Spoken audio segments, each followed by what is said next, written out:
Blue Jays pull off the division win and get a banger in Game 1 of the ALDS against the Yankees. Hockey's back. We got football. We got Formula One.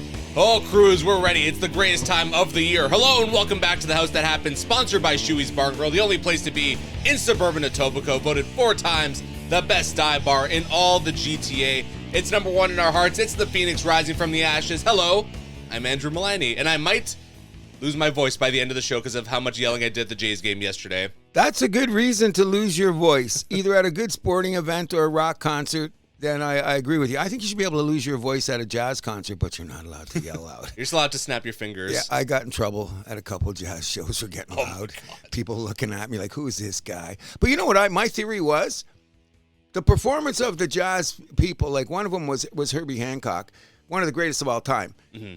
Just because it's not freaking metal screaming guitars like Cats in a Bag and all that shit, the intensity of the performance was insane. So I'm figuring, I'm yelling, hey, Herbie, you done good. Audemars Liebrandt sitting on a freaking pillow playing flamenco music. Got the crowd rowdy. Yeah. People looked at it, stared at, who's this freak in here yelling? What, we're going to go like this? You ever hear the term read the room? I'm not good at that unless I'm DJing. Outside of that, I'm the guy that breaks every rule about reading the room. I was great at reading the room DJing. But put me in a crowd of, I just get to be myself and see what's going to happen. I don't know. That just sounds like an excuse. Please give us a like. Please give us a comment. And please subscribe. It really helps us out. We'll get right to our shout-outs this week. Do you have any? Wait. One thing. Because of the neighborhood, I have to say this because, believe it or not, the sponsor of our podcast may be opened by American Thanksgiving. Knock wood when we say it. Shoey's Bar and Grill. Well on its way down the road, letting all my neighbors know. People are getting excited. Serge and the Cruz doing a great job. I heard Sanu, his wife, is going to be taking control, maybe. Ooh, okay. That's a good thing. Behind every good man is a good... Sanu. Me too. Behind every good man, Serge, is a good woman. You got one. Mm-hmm. You know what I mean? But yeah, Sanu's a great one, and we're looking forward to that. Hopefully we can get a show right away once it opens. Oh, 100%. 100%. Yeah. And then American or Canadian Thanksgiving's coming up. I know you want to host me, my friends. Hopefully the weekend after Thanksgiving we can do it. Yes, that's what I've already figured out. I'm glad. Yeah, the weekend after Thanksgiving because it's too much family shit for me. Yeah, Saturday night when the Leafs have their first Saturday game, we're having family over. Yeah, that's what I'm saying. Yeah, it's a whole Thanksgiving day. But yeah, the week after, 100%. The wife already knows. I told her to go out. I might be yelling at people that don't respect the Montreal Canadiens in my house. Just letting her know because. Oh, so you're gonna get mad at all my friends, basically? Well, that's what I'm saying. I'm bringing some security. I'm just keeping them in places where you guys can't see. Okay, so it should be interesting in any event, and it's so close. We're 4 days away from start of the season, correct? Yep. Anyways, where do you want to start? Less 2. Oh, 2. That's 2 days away. That's what, Tuesday? Yeah, and then the Leafs Habs is Wednesday. It's Wednesday, yeah. Anyways, my first shout out is this: to the weather. Now, how many times have I told the world that screw climate change? The world has shifted. I've told everybody the weather will be insane until Halloween. How many times have I said that? Don't worry, people. Remember, it got cold about 10 days ago. Oh, fall is coming. Wouldn't that be part of climate change then? No, it's just that the world... the climate is changing. Well, were you around in 1862 when they weren't recording weather? Were you around in 1525 when they weren't recording weather?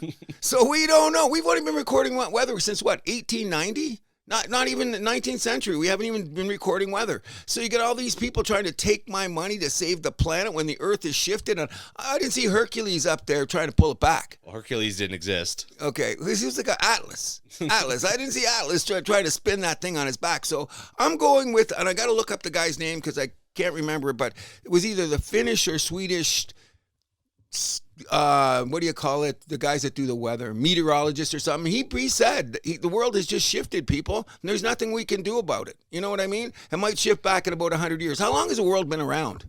Long time. That's what I'm taking too. So anyways, I want to pat myself in the back. Even a few of my neighbors said, good call on the weather. If you check it for last year, it was 28 the day before Halloween last year. 2 years ago, I think it was 22. That's late in October. Right. So you're going to convince me this is climate change? Oh, by the way, how shitty has April been the last couple of years? Horrible. Yeah. We had the worst April ever this year. Why? Oh, people are going to tell me climate change? No. If the Earth moves 1 degree, the months are off. Okay. Shout out to the weather. I can't wait. Tell everybody. Aren't I bad? Okay, that's Cruz's conspiracy corner right there. I like to shout out to my friends Mark and Kat. They got married this week. We had a little celebration. Last night was a lot of fun. Had to rush over there from the Blue Jays game. Thank you, Radhika, very much for letting me park at your place. So it was a much smoother ride than it could have been. What area were you in the city? It was Etobicoke, South Etobicoke, Queensway. Oh yeah, it gets pretty mental down there. Well, I mean, it was only 20 minutes away from her condo, so. Oh, good. Yeah, good. Just She go lives right in down the garden. Etobicoke? No, she lives downtown. Oh, okay. Like Bathurst and Lakeshore. How was the traffic downtown yesterday? Wasn't too bad. I think the only thing really that was going on was the Jays, but that's 50,000. Well, there's Argos too, but come on. We'll get to that in a minute. Any other shout out? Congratulations to the couple getting Mark married. and Kat. Congratulations. They're both dancers. That nice little choreographed dance for us too. It was very cool. Oh, we had a lot of fun. They had little disposable cameras for everyone to have fun with. It was a great night. Excellent. Glad to hear it. You know what I mean? That's a positive thing. We need more of that in our world today. Do you have any shout outs? I just want to shout out in a weird way to the aftermath of one of the greatest sporting events that goes on every 2 years, and that's the Ryder Cup.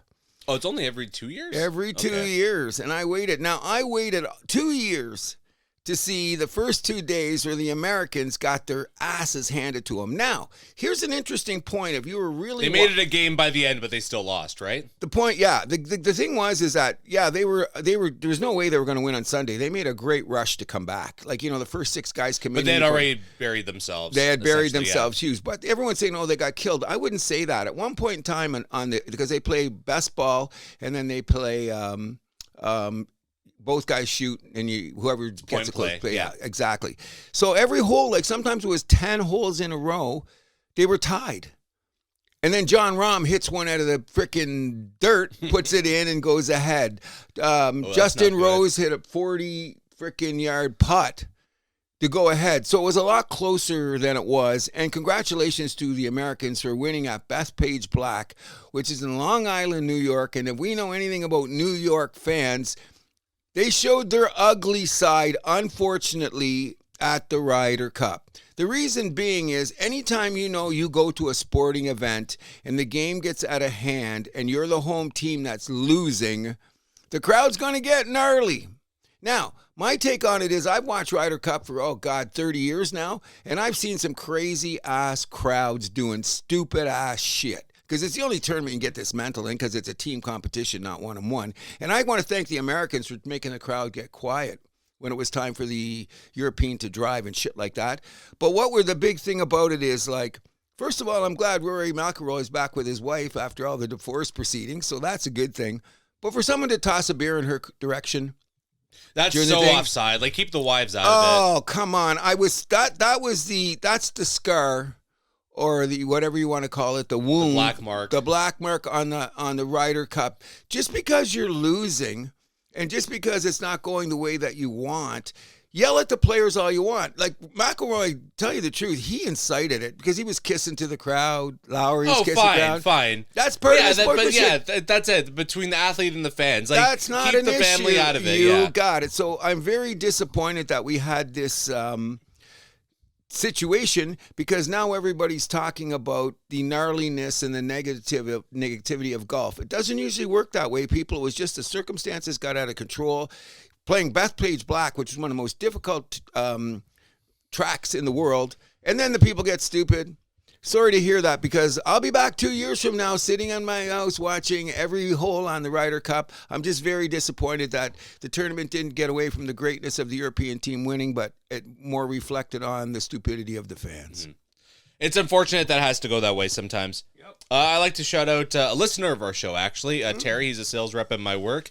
He gave me the Prince Batman vinyl this week. Wow. Yeah. That's an underrated record, by the way. I think so, too. It's very underrated. Party Man. There's a bunch of shit Electric Chair. I like Vicky Waiting. I think that's Vicky Waiting. Electric Chair is a bomb tune, man. He did that live once, and they all did the choreography, like in the Batman. Like, they just busted into it, and the whole, how he did that weird dance for that video by himself? The whole band broke into that. That's cool. Oh, yeah. It was bad. At Scotiabank Arena at the time. Oh, no way. Yeah, it was really great. One of the few concerts where people were dancing at the last row.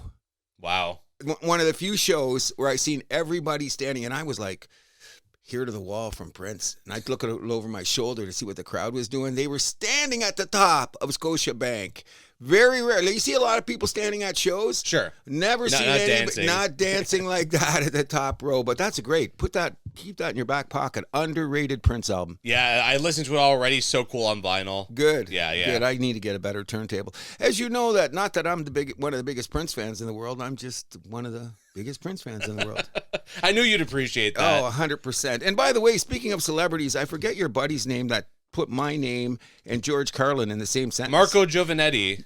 Mr. Giovanetti. When I see you... He might be a guest talking about F1 next weekend. Okay, great, great. In any event, I owe you a beer. I owe you a beer. Now, some people said when I told a couple of my buddies about that, I didn't get the reaction that I thought I would get because they were saying, when you say George Carlin and Jack Cruz in the same sentence, oh my God. Well, they said because you're gnarly, caustic, and you're just an instigator, troublemaking piece of crap. And I'm going, wait a second here. You're saying that about George Carlin? No, we're saying that about you.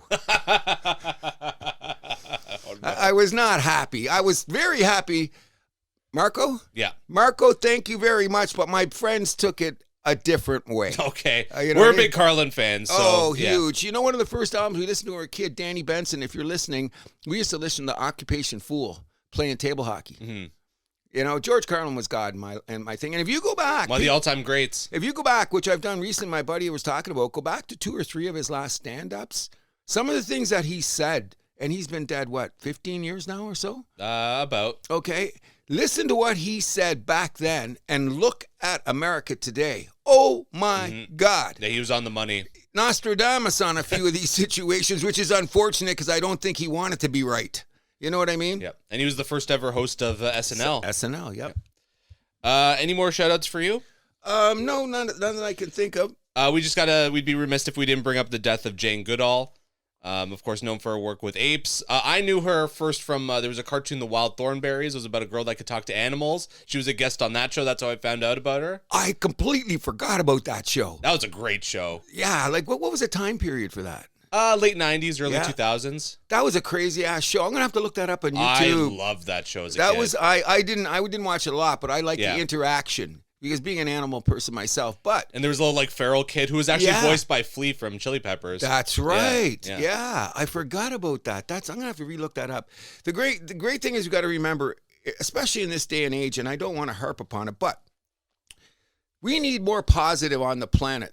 We just lost one of the most positive people in the history of mankind. When you're talking about Jane Goodall, like what she did for the betterment of taking care of your animals. People all have pets. Like, look at Stanley. He's under the table here somewhere. He's going to call me. He's right here. Yeah, he's right here. But in any event, people don't realize that animals play a significant part in making our world a better place. I mean, people don't just travel to Africa for nothing. They want to go to look at animals. But we don't own the world. We're just kind of sharing. We're just part of it. Exactly. My thing is, I just hope that the preservation of some of the things that are going on in the world will be remembered because of all the effort that she put in to do the same. You know what I mean? And some of the chimps are badass. Yeah. Like they acted like humans. Remember those shows she'd be on? She'd be like, and they'd be doing their shit. You go, they're intelligent animals. I always want my uncle. You know, everyone in the family that's an uncle, but it's not your uncle. It's like your dad's best friend. My uncle, way back in the day, this is going late 70s. He ran a park in Rhode Island, and he had eagles and chimps and all kinds of shit going on there. Wow. And I seen him land the hawk on his arm. That was insane. That's badass. But he had a chimpanzee living in his house. This is the craziest thing. First of all, I never seen a chimpanzee in a diaper before. I was too young to understand why he had the diaper on. Now I do. But he would do shit like say, what do you think of the Boston Red Sox? Because they were down there, and the monkey would slap his face and go, and he goes, is the dog being good? And he'd pick up the dog, which is about a 15-pound dog, and he would climb up like a book rack and put the dog on top. And the dog would lose its mind. Oh my God. But then he'd have to go up and get the dog down. But he did it on purpose because it was hilarious. We were kids, right? Like just like pre-teen, around teen. You ever see a chimpanzee pick up a dog, go up a dog, put the dog on the top? Just crazy. But we love animals here. First and foremost, we are animal lovers here at the House That Happens. Anything else you want to add before we get into the meat of the show? Oh, let's get going. We're going to have a lot to say about this. More than 5 things to say, right? More than 5 things, because I might as well let it be loose here, because we're going to do an NHL preview right now, which is definitely going to have some consternation on the way that we think the season is going to go, yes. Mr. Milani. Yes, sir. And first of all, we'd like to shout out Max Pacioretty. It looks like he is retired. Yeah. Took a job at the University of Michigan. Yeah. Yeah. So you can go back to liking him now. Kinda. He works for your team. He'll be good. It's great. Michigan's got a great program. By the way, speaking of college, Penn State, they're all over getting the kid from juniors. Oh, yeah. They're all... He had his first point yesterday. Yeah, they're all over that, which is amazing, but it's going to change the way that junior hockey's looked at, I guess, but let's continue. Yeah, so I guess we'll just go division by division. We'll start with the Central. We're going to go to the Metropolitan last, I hope, right? We could do Atlantic last, Atlantic. Yeah. Is that us? Yes.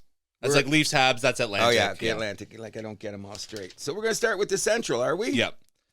Okay. So who are your top 3 in this division? The 3 automatic playoff teams. Automatic are going to have to be the Avs, the Stars, and Edmonton.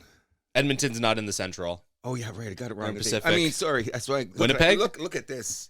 No. Minnesota Wild. I have Dallas, Winnipeg, Minnesota as the top 3. Dallas, Winnipeg, Minnesota. No Colorado? I have Colorado as a wild card. Wow. Why is that? I think without Rantanen for a full season, their goaltending. When's Rantanen getting back? He plays with Dallas now. Oh, you mean oh, that's what I'm saying. But they got don't they have, what's his name? The guy they stole from Carolina? Nashas? Yeah. Yeah, but I mean that's a step down. Their goaltending still kind of worries me. I understand that. I checked their goaltending. They have a few guys who like you're a little bit worried about like injury concerns. But you're the one that always preaches to me. What do you got up the middle? They got McKinnon, they got Brock Nelson for a whole year, and they got Drury. And these guys are not maybe in their prime or just around their prime. So they've got 3 guys that are coming up the middle that are strong as anybody in the league, in my opinion, who's got 3 centers like that. Okay, and then their defense is solid. You got McCarr back there with Taves and Nessus for a full season on McKinnon. You got to expect his production to go up. I'm very bullish on Colorado this year. Very bullish. Here's the weird take about Colorado. I think they're going to be slowly turning it up as the season goes on. I think it's going to take them a little bit to kind of like find their stride, though. What are they going to be, the Dodgers of? Yeah, something like that. So who do you say is winning the division? Dallas. I have them too, and they're an outside chance of making the conference finals again because they've been knocking on the door and they've got a good team. They've been to the conference finals the last couple of years. They just can't make the bump to the finals. Well, they're going to have Rantanen for the whole year. Exactly. They've got great balance between older guys and younger guys. That's what I noticed about their lineup. If you really take a look. Jamie Benn's going to miss some time, though. That's okay. A couple of the other guys should be able to pick them up. Like they got Boldy and a few other guys. Duchesne, yes. Yeah, and those guys are there. I don't know if Duchesne's going to have another season like I don't know. Year, I'm not expecting that, but I am. But I mean, they got Rantanen. They got some guys that can, pull things up. Jason Robertson, it's like. Wow, where is he at? I think the guy he was the last couple of years is more the player he is. That kind of like 50-goal guy. I don't know if I think that might have been just a one-off. Really? I think so. He hasn't shown since that he's been that guy. Well, you know what? Is he at a consistent center? Hasn't he played with Rupi Hintz pretty consistently? Yes and no. And then Hintz was I think so. My take on it is that the thing about the Dallas lineup to me is that their back end is good. Their back end is amazing. That's what I'm saying. Their back end is like Heiskanen, Harley, Lindell, Labushkin, Lundqvist. Yes. The thing is about it, and they just people are questioning it. I think Ottinger is good enough to get you the Stanley Cup final. He's good. I mean, if he goes down though, they got Casey DeSmith, and like, ooh, that's a big step down. I don't even recognize the guy. But here's what he was a backup in Pittsburgh for a bunch of years. He's not. Nobody to talk home about. Yeah, he's bounced around a bunch for a reason. Well, the reason I like about it too is when you look about it, they got Lindell and Heiskanen coming out first, right? That's their top guy. Hurley's only 24, and he's playing with Lindqvist, and he's only 25. And the guy that's going to be really interesting this year, because I keep hearing his name coming up, will he make the advancement, is this Bischel guy, and he's only 21. But they've got him back there with Labushkin. to get him out of trouble because I think he's the better puck carrier. Yes, yeah. He's the left guy, and then Lewiston's on the right. Yeah, so the way they've got their defense set up, and it's all about don't getting into injuries because their depth is no greater than anybody else's. But I'm high on Dallas getting there. I'm just a little higher on Colorado. So you got Colorado winning the division? Yes, and I got Dallas coming in second, and I got the Wild coming in third. Not Winnipeg. No, I think Winnipeg might make. They're going to be a wild card, maybe. Okay, that's what I'm thinking. I think that they're going to take a step back. I don't know. I think they've shown that they're a good regular season team. It's once they get to the playoffs that's been the issue. Okay, who did they lose? They lost Ehlers, they lost a defenseman, and who else? And they got off to that crazy-ass start. You think they're going to get on that start again? I mean, they got Hellebuck. See that pregnant pause? Did you hear that? Okay, the pause comes in the playoffs. But even then, they won around this year, or last season, I should say. I think they're a steady defensive team. They got Jonathan Taves, who's going to be playing third-line center. That's going to be the big factor. If he's half the Taves that he used to be, okay, I consider them to be, because he's great defensively. People forget that. I think that's going to be his calling card this year. You know what I mean? He'll be the penalty kill guy and all that kind of stuff. I just see Winnipeg having a fallback because every time they're supposed to get up there, they just don't have something. What is it? I think they're going to be a very stingy team. I think it's going to be tough to score against them. And they got some scoring punch, too, up front. Let's not forget, they got Scheifele still. Gabe Velarde's been working his way up. Yep. Kyle Connor, this guy's knocking on the goal for 50 goals every season. Oh, I agree. And if he gets it right, if he plays properly, I just think Cole Perfetti's working his way up, too. I'm still saying that I'm not saying they're going to miss the playoffs, but they're not a team that scares me at all in that. I think they're going to be more formidable than you give them credit for. You think they're going to get it? So you think they'll be ahead of the Avs, the Stars, and the Wild? I have them second place. Wow. So what do you have? You have Dallas, Winnipeg, Minnesota. You have no love for the Avs? We'll get to that at the end of the show once we give our Stanley Cup final. So what? Picks. Are they a wild card anyway? I have them as the first wild card. Then they'll whip everyone going there. I can't see why they might. Okay, they're 2 years away from the finals, aren't they? Or 3 years away from winning the cup? Within 4 seasons now. Okay, out of those 4 seasons away, they've still got, 8, 9 guys that are still on that team that are prominent. I just think that Makar is going to let everybody know that he's not Bobby Orr, but he's Bobby Orr light. Because everybody knows. I think he's going to be a serious candidate for the MVP this year, considering his age. Oh, yeah. Okay. Yeah. The rest of this division. So you have Winnipeg as a wild card team though? Do you have anyone else from the Central as a wild card? I guess I should put it that way. So maybe Winnipeg? Maybe. Okay, we'll put them in the maybe pile for now. Yeah, Hall of pretty good. I think we got to talk about Minnesota too. I think Minnesota is a great team. They're very impressive. They're finally out of cap hell with Friese and Suter. Yes. They're still on the books, but it's not, the cap hit isn't nearly as horrible as it was the last couple seasons where it's just completely handicapped this team. You have Kaprizov locked up and the contract kicks in next year, sure, but you just don't have to worry about that. That's not on any of the players' minds. You have a great young defense core working its way up. You got the goaltending. Yes. Down the middle is still concerned for this team. In what respect? Ryan Hartman's your number one center. Okay, I got you, but I don't got you. I'm gonna put it to you this way. Marco Rossi and Eriksson Ek are there too. Eriksson Ek, he's good, but he's a little bit more of a defensive-minded guy. And then Marco Rossi, he's small. Okay, my biggest thing about Minnesota is, and when I was looking it over, is that when they get into a place where they got to start scoring, they're good defensively. That's my point. Down the middle, they're a little. They're good on the wings, though. Yeah, that's what I'm saying. They don't have the centerman that can get them the puck. But I'm saying if those guys are crash and burn guys too, so they could go in. They're going to be a great forechecking team. So that might take away from some of the facts that they don't have that dominant center, which they really don't. That's the only thing that Sturm is. They don't even really have a center I'd call really good. They're they're fine. They don't have a one. Oh, you know what? Eriksson Ek is maybe in that category, but again, more of a defensive minded guy. He's not going to play top power play. Okay, but at 28 years old, he's pretty well showing what we're going to get. Exactly. Is he going to get a point a game? No. Okay, so that's the problem with this team as far as I'm concerned. The reason I put them down a little bit lower. I love their defense. Absolutely love their defense. I think their goaltending is going to be pretty solid. You know what I mean? like Philip Gustafsson a lot. They just he's locked in. Yeah. $6.8 million for the next, hold on, let me consult my notes, 5 years. And then Kaprizov, that deal, that's the big one, 8 years, $17 million per season. Oh, well, we'll talk about that and about things that are really weird in the NHL, but we'll talk about that after. The thing about Minnesota is, look at their top 4 defensemen. So they'll send out Farber, then they'll send out Spurgeon, Weber, and then Spurgeon. And they still got the veteran back there, Bogosian, who knows what to do. Bogosian in his defensive end. He's more of a third pair guy at this point. Oh, definitely. Yeah. But he's got the kid with him. So if he keeps the kid, that's a smart move. They put they could. Who's a serious Calder candidate this year? That's what they're saying. You know what I mean? And the other guy too is that Jirsarik.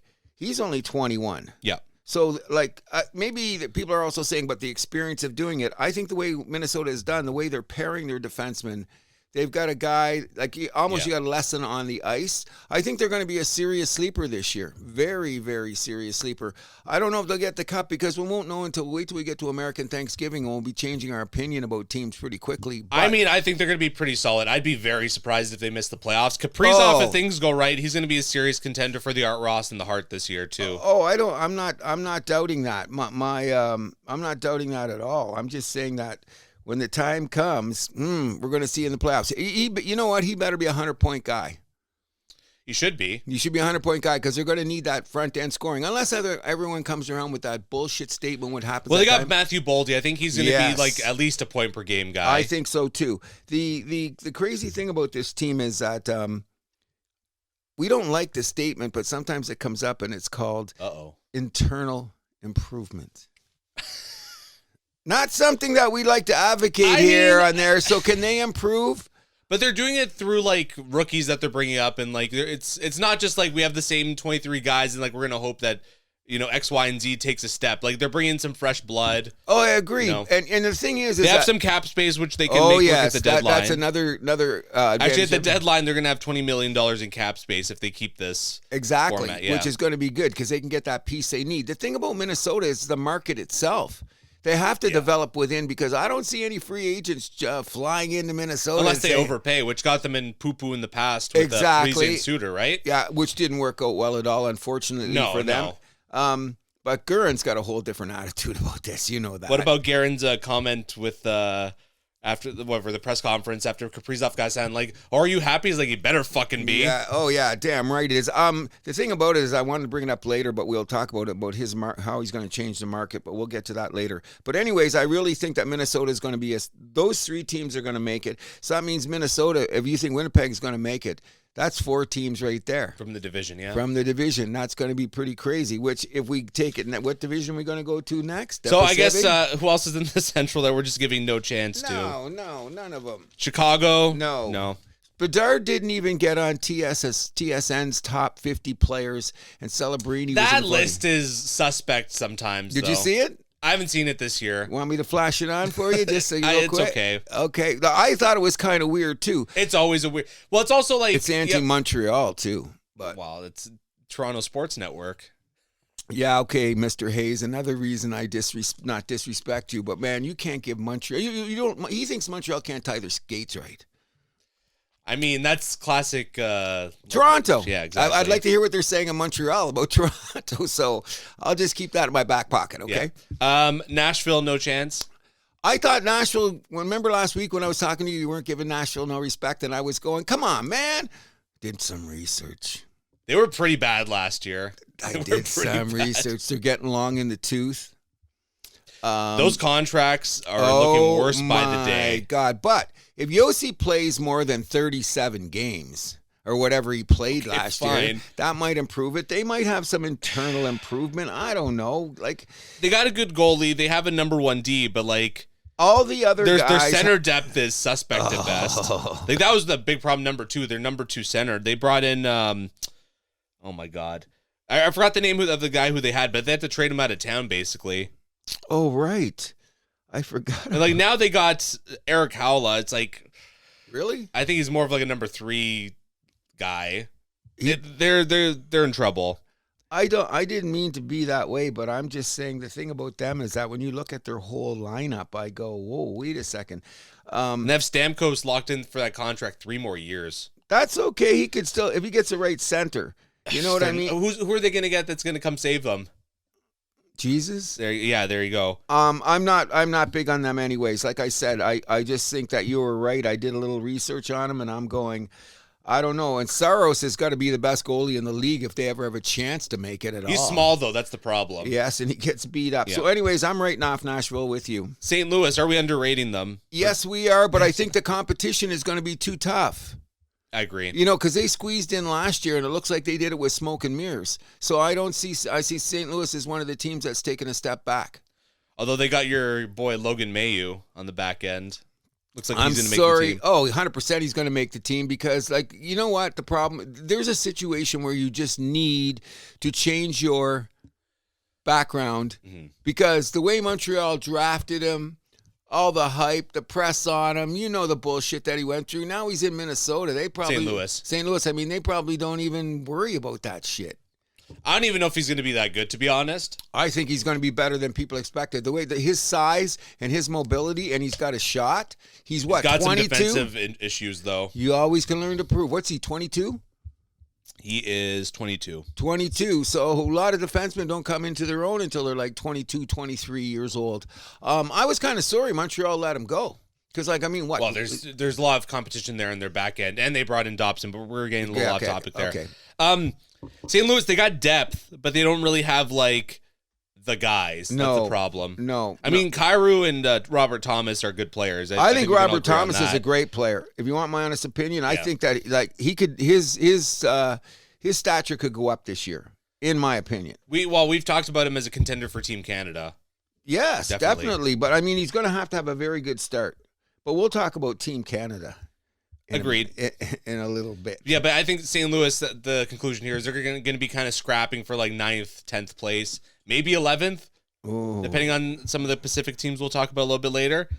Utah is kind of in that category as well. I mean, this offseason, they didn't quite make the moves I thought up front that they needed to make that jump. It's still kind of the same forward group, and they had a little bit of trouble scoring last season. I'm thinking this way, that their home field advantage might get them a little boo at looking at the playoffs. Because they're playing at home has been unreal, and if they're only going to get better. And you know their owner is going to spend anything he can to get them there. But I just think they're a season away. Like, if they make the playoffs, I wouldn't be shocked because that means a couple other teams went down, but I'm not picking them to make it. They're a team that needs internal improvement, especially with the guys, like Logan Cooley. I didn't say that. I'm just saying. You got a very good point. I'm not going to deny that, even though I really think that they're good for the league. You know what I mean? I think that better there than Arizona. Oh, and Arizona better never get a team again. Is that? Well, you're going to be disappointed in a few years. Anything else for the Central Division you want to bring up? No, I'm just hoping that because I really like the owner of Utah, that I hope that they get an improvement for him because this guy's a sports guy. Agreed. And you love when you have sports guys in that position because they want their team to lead. But when you look at Utah's lineup, tell me how many household names you see on that team. I don't think any, unless you're a big hockey fan. That's what I'm saying. And you know, like my mom might know some of the players, but like she's a big hockey fan. But like my dad, I don't think would be able to identify any of them. I don't know a lot of them. Like they still like. I know JJ Peterka because he played with Buffalo. Exactly, and I know Sergachev. Yep. Because he's played there. My question is their goaltending going to be good enough? I like Vejmelka. Do you? I do. I think they're going to be fine there. They traded away Connor Ingram. Well, I guess we'll get that later when we talk to Edmonton. Who's their backup right now even? I'm not even sure. So? I mean, I like Vejmelka. I think he's going to be a solid option for them.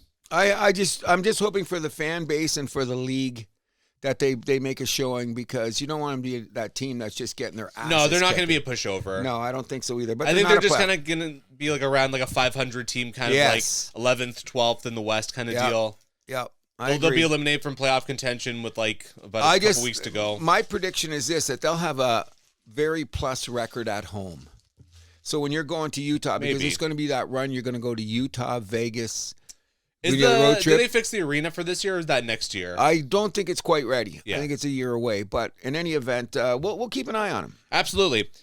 Pacific Division, my top three, Vegas, Edmonton, LA. I got Vegas, LA, Edmonton. Okay. I was actually heavily debating even if I had LA in the playoffs. What? I think things can go off the rails for them. In what way?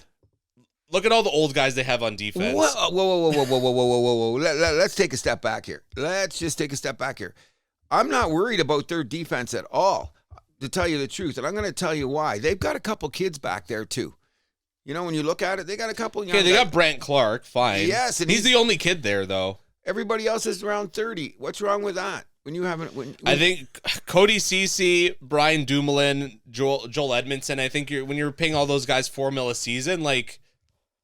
I don't know. It feels like they're expecting one of those guys to step up in a top 4 role. I don't see it. Okay, well, I can't wait till we get to the Toronto Maple Leafs. When you talk about defensive things like this, when you're talking Hold about...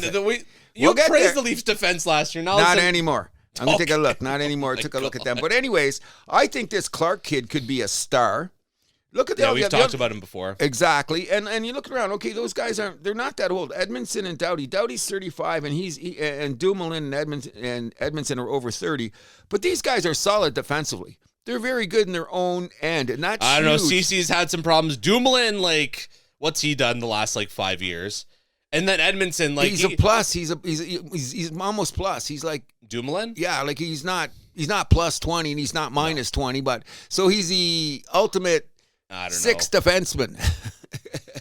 So is Cody Ceci, so is Edmondson. Like, you have a lot of these guys. Edmondson, like, we've talked about him. He's not a top 4 guy. You got to put him in your bottom pair, otherwise you're screwed. Okay, so I'm going to look at it this way.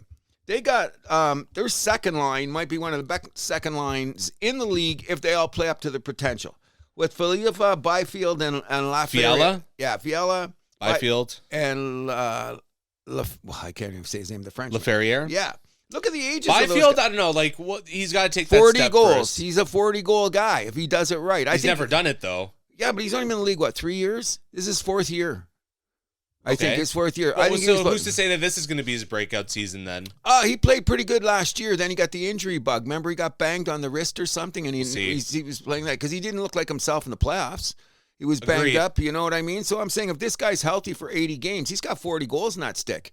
That's what I'm thinking. And Kopitar is going to go out with a flash of glory because this is his goodbye tour. This is his goodbye tour. So you know they're going to make it a run. I really think LA is going to be solid. Their bugaboo is if they didn't run into Edmonton every year, we might be having a different story. So as long as I can get behind that. But as long as they stay away from Edmonton, that just seems to be their kryptonite. It just feels like they're picking up scraps to keep up with that. Like Corey Perry, Okay, Corey Perry is going to be... he's actually hurt to start the season. Yeah, but I'm still saying what he's going to be is he's going to be that intangible in the dressing room at the right time.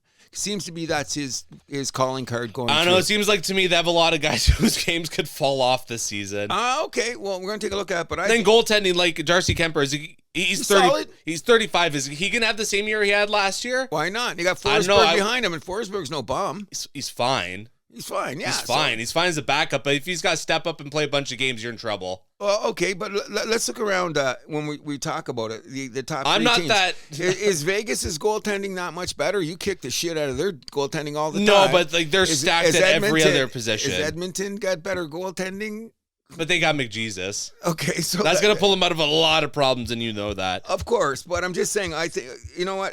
I look at on the... They're still a relatively...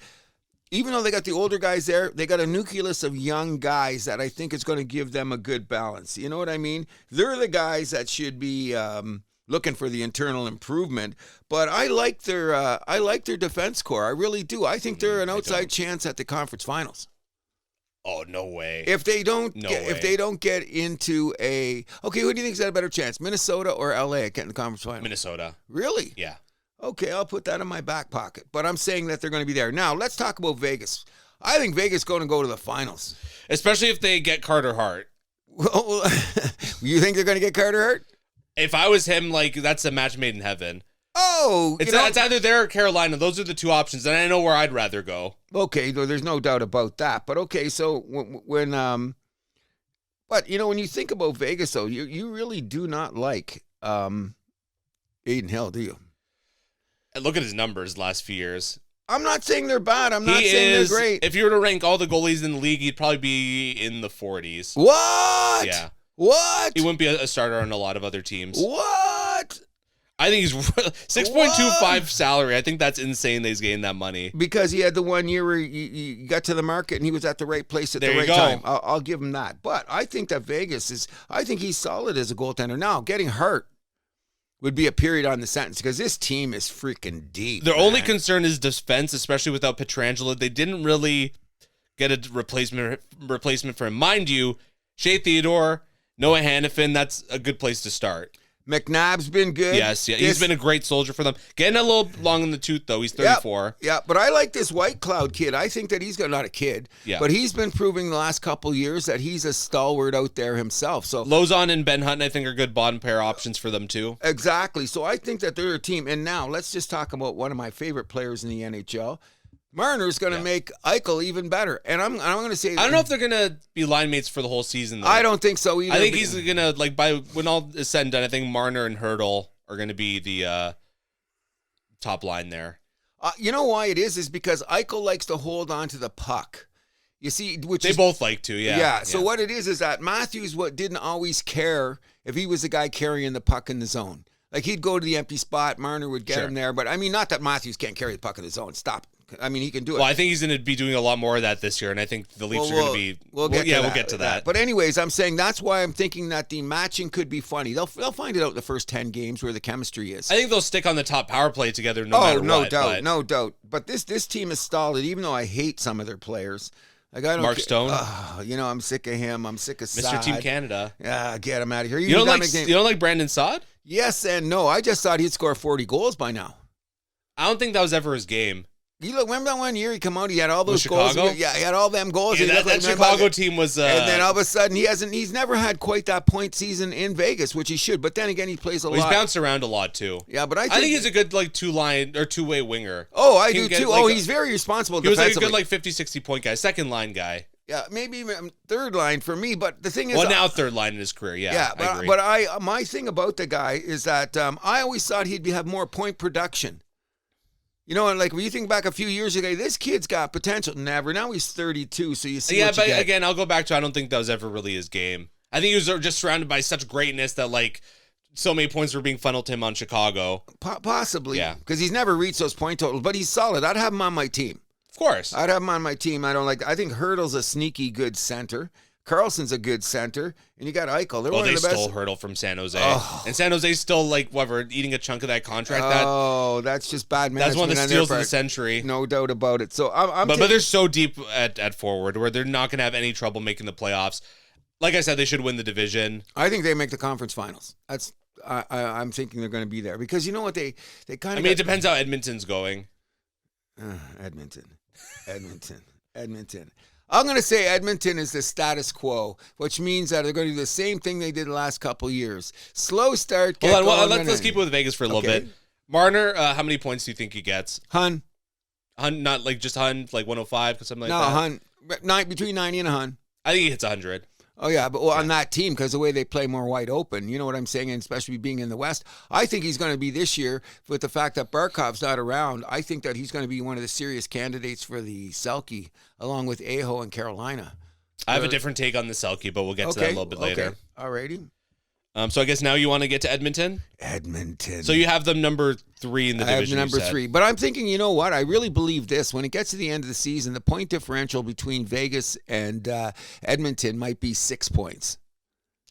Yeah, it usually tends to work out like that in the Pacific. Yes, it's going to be very tight because they got so many good teams there.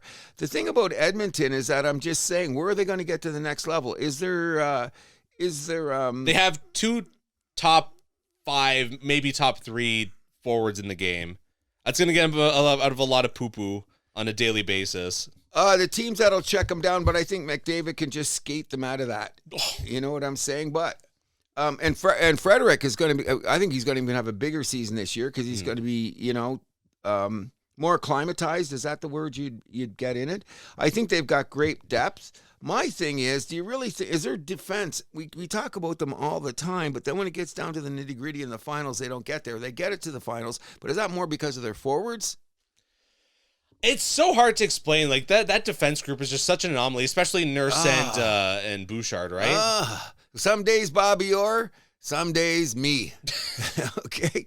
Some days, Akiberg. Yeah, Akiberg. Yeah, that's what I'm saying. But, you know, it's a consistency there because one of the things that Edmonton's going to have to realize, and people don't look at this seriously, yeah, we had Tampa Bay going 3 years in a row to the final. We had Florida going 3 years to go in the final. But that's an anomaly. This hasn't gone back to the 70s. I'm just going to say never 80s. say never. No, I'm not going to say that. So I'm thinking that one of the other things is the contract situation with McDavid hanging over their heads. And if they start wrong, you know, the yapping in Edmonton. Yeah, but it depends how it goes in the dressing room. I think McDavid and Draisaitl are good enough leaders where they can keep that, under control. Well, they better, because then, of course, it's going to be everywhere he goes, everywhere you do, it seeps into the dressing room eventually. Hey, are you going to play for us next year or not? My hot take is, though, I think Stuart Skinner is going to be in the minors by the time the playoffs start. Wow. They took a flyer on Connor Ingram. I think he's going to be the starter by the end of the year. I'm saying something even better. I'm saying that when you brought it up about Mr. Hart, I thought Edmonton was another team that would take a shot at him. I just think that Vegas has got more room. I don't think any of those guys are going to sign with any Canadian teams. That's a PR disaster. Wow. Never thought about it like that. Yeah.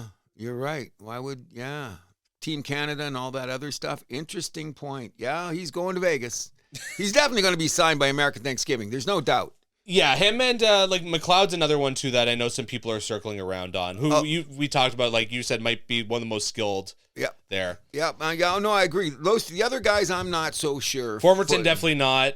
The other guys, Dubé maybe, because he was playing in Russia, and I imagine he'd be like, just get me out of here. Yeah, oh yeah. We'll see, though. Well, he went to Russia, he was smart, because he kept his skills up anyway. Played in, not then Foot, though, played in, Slovakia or something. I don't know if he's going to come back. I don't think he is either, and his old man I mean, his game was kind of like, he was on the brink anyways, right? So I'm not thinking, but it's going to be interesting to see where Hart goes. It's interesting. I'm going to keep that in my back pocket, because when you brought up Vegas, my thought was, before we even got on here, when I was looking during the week, I said Edmonton could use this guy. But now, when you're talking about that angle, no, he ain't. Yeah, I don't think so. No, good point. Very good point. Which is too bad. But hey, you reap what you sow, right? You know what, though? Taking a flyer, yeah, exactly. And taking a flyer on Connor Ingram, I think that's a very smart move. Oh, I do too. I just think one of the rare times you're going to ever see me compliment Stan Bowman. Oh, yeah, you're one of your favorite GMs. Exactly. Okay, but in any event, I think Edmonton's going to be there, and if they make the finals, great, but I'm calling on them just like 3 times winning the Super Bowl in a row or all those Buffalo lost 4 in a row. That's never going to happen again. That's 30 Edmonton years. could lose 3 in a row. That's 30 years ago we're talking about that. That's what an anomaly is. First of all, how tough it is to get there. We know that. And a lot of people say the NHL, the hardest to get to the finals, and the NHL might be harder than any other sport.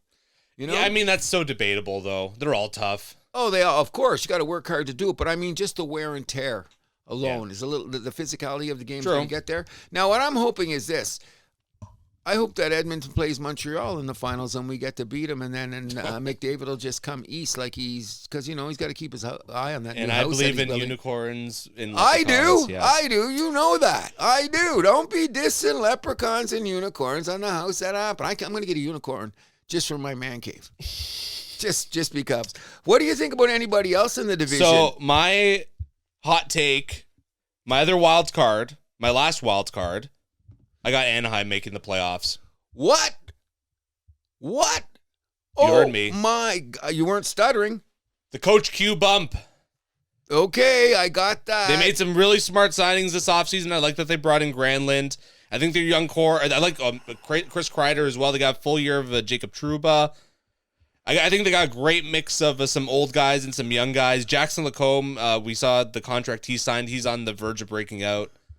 I'm very high on Anaheim. Okay, so how many points were they out of the playoffs? Oh, yeah, Jackson Lacombe also 8-year, $9 million per season extension they signed with the Anaheim. Okay, so what did they miss the playoffs by last year? 15 points? Yeah. So that means they're going to have to gain 15 points on who? That's my crazy thing. I can't see them making it. I think they're a year away. I do. I think Anaheim makes it. You think so? I think the coaching is a big one, because last year, who they have behind the bench?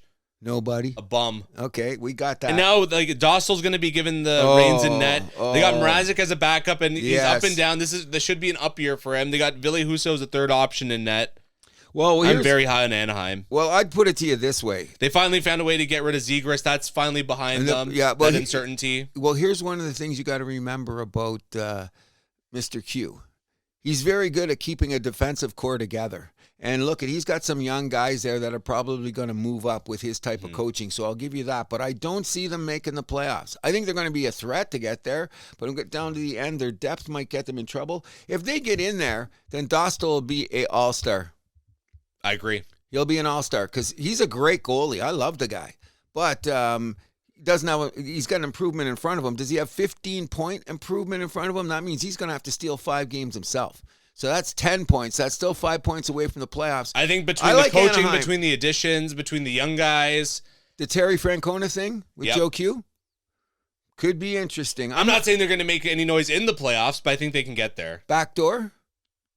So that means right now. I wouldn't be surprised if Anaheim gets off to a hot start. Okay. Their schedule looks okay because they're looking at that. So let's just take a look now that we're talking about both these divisions, the Pacific and the Central. So what you're saying now is we got to be thinking about all these teams we talked about, this, that, and the other thing. Definitively, you're saying Anaheim's going to make the playoffs? I have them as the number 8 seed. Okay, so you're going to have the Avs, the Stars, the Wild, Edmonton, Vegas, the Kings. The Jets. And the Ducks. No Calgary, no Vancouver. I think those 2 teams are going to be the 9-10 teams. Calgary, I don't think they did enough this offseason. I think other teams are going to pass them. Vancouver was the one I really thought about, especially if Demko bounces back. Yes. But their problem is with JT Miller gone, their number 2 center, Philip Hedl, I think that's not going to cut it there. You don't think that they had enough? Because they're only 2 years away from being like a top 5, top 8 team. I get it, and that's why I really thought about Vancouver. I did too. But I think they're going to be the number 9 seed in the West when all's said and done. Interesting. I thought they might be number 8. I really thought about it. This came down to a decision like last night. Okay, really? Yeah. And you took Anaheim. I took Anaheim. Interesting. I'm not just because I want to force a hot take. Let me just put that out there. Okay, no, I'm saying that Anaheim, with their age, the coaching bump, and Dostal alone, they're going to be an improved team. I'm just going like, who are they going to be facing every night? Vegas, the Wild, the Kings, the Oilers. You know what I mean? So I wouldn't be surprised if Anaheim finishes ahead of LA. We're going to bet a beer on that right now. I'm not saying they will. When LA going. I have LA ahead of Anaheim, as you can see, but not by much, obviously. No. I think LA is going to be fine. I really do. Now, if they fall off the cliff, that'll be a good call in your place. But I think that the Kings are going to be more serious than people realize. But that's an argument there. So basically, what you're saying is, I think I got it written down here. So do you have Calgary or Vancouver in the playoffs then? Here's what I have for my playoffs in the West, and you're going to think I'm nuts. Okay. Vegas, the Avs, the Stars, the Kings, the Oilers, Wild, the Jets, and Utah. Okay. I don't think you're nuts for that. I think they're a team that's like a year away, though. Well, I'm looking at Utah like you're looking at Anaheim. Yes. Is basically what's going on here. I don't think Utah's got enough scoring punch like Anaheim does. That's the problem, yeah. But then Anaheim might not have the defense that Utah has. I think Anaheim's got an underrated defense. Young, yeah. No, I'm not going to take it away from them. And they got Trouba and like guys like Gudas there to kind of like be the glue guys, though. And not only that, they bang, which is one thing that Quinn. And I'm going to say Anaheim has better goaltending than LA. Oh, that's and Utah. Sorry. Yeah, no, I'll give you that. But they could be there. We're going to have to wait and see.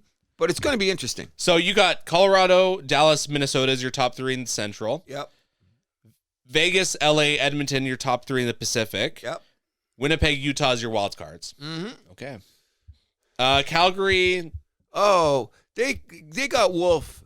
Like if they can get off to a good start, they could be the backdoor team to slip in because they're a tough team.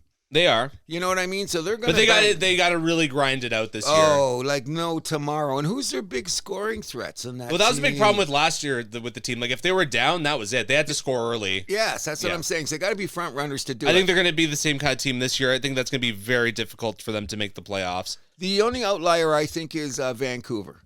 Like if they surprise us to get in, they're 2 years away from being a decent team, regardless if their they have center JT depth scares me though. What center depth? Yeah, well, Pettersson, we know what kind of player he is. They got Evander Kane, which that could go either way. I got you. And then Heedle's their number 2 center. That doesn't inspire much. Nope. To me, at least. And then I think their bottom 6 is lacking a lot. I like guys like Teddy Bluger.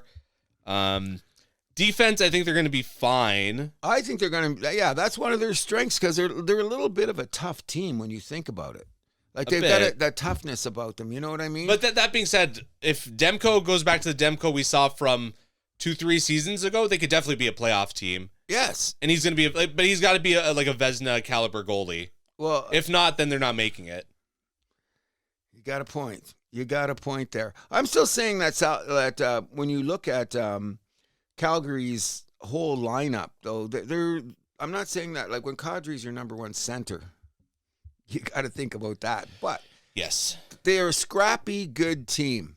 Okay, agreed. You know what I'm saying? They're going to be in a lot of games. Yes. It's whether or not they become that plus minus, but I'm not expecting them to make the playoffs. But if they're down, 2-3-0 in the first period, like, done. Yeah, done. And if they open it up, oh shit, done. If they open it up, okay, that sounds pretty. Who are we missing in the West that we didn't touch on?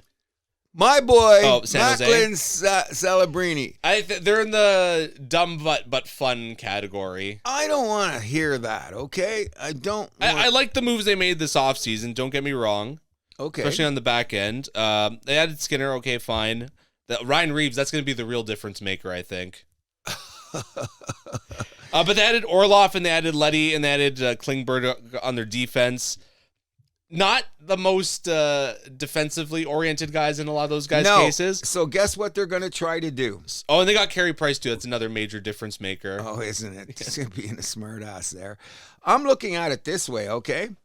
They're going to skate their asses off every game. You know what I mean? And they're not going to care about, like, if they're down 2-0 in the first period, do you think they're going to care? No. No. They're just going to play their game. They're just going to play their game. And the question is, can their back end hold up? The goaltending is another big question, too. That's the number 1 question. Nedeljkovic and Askarov. Askarov is, I guess, kind of in that prospect category, so we got to see what he's made of. Nedeljkovic, we kind of know he's kind of like a, I don't know, what do you want to call him, like a 2A goalie? Well, I'd look at it this way. He hasn't shown enough now at 29 years old.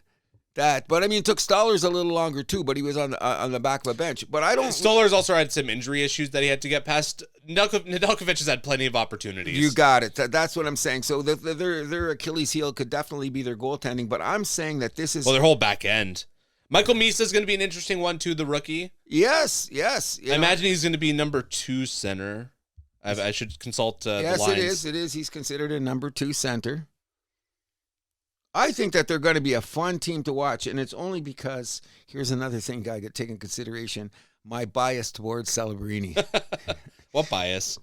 Just saying. Yeah, it looks like Celebrini's going to be playing with Will Smith and Jeff Skinner to start the season. Actually, Misa's scheduled as, or penciled in as the number 3. Well, I've also heard that Eklund might play with him. I mean, I'm sure he's going to, but right now it looks like Eklund's playing with Venberg and Toffoli on line 2. And every time I see a lineup, it changes. Like if you go from one site to another, it seems to go up and down. I use Daily Faceoff. I find they're pretty, especially like now, like guys that played their last exhibition games, they're going off that, and those are usually the day 1 lineups. I got you. The thing is that I'm saying that, and I'm hearing it around, and I'm love hearing it, that they say that Celebrini could make the biggest jump in the league this year, considering he wasn't supposed to be doing that last year, and he did. You know what I mean? He's a very who said he wasn't supposed to be doing that last year? Because of his rookie status. They were saying, what's he going to do? Is he going to be as good as Bedard? All that other bullshit. The guy's turned out to be a solid freaking hockey player, bro. I love that guy. And I think we knew coming out of the draft he was going to be good. Come on. Yeah, I just didn't expect him to be this good this fast. That's the thing about it. I'm loving the guy. The question is this. Is he going to make Team Canada? No. What if he has 70 points? Going into the Olympics. I think they're going to go with more of a veteran lineup.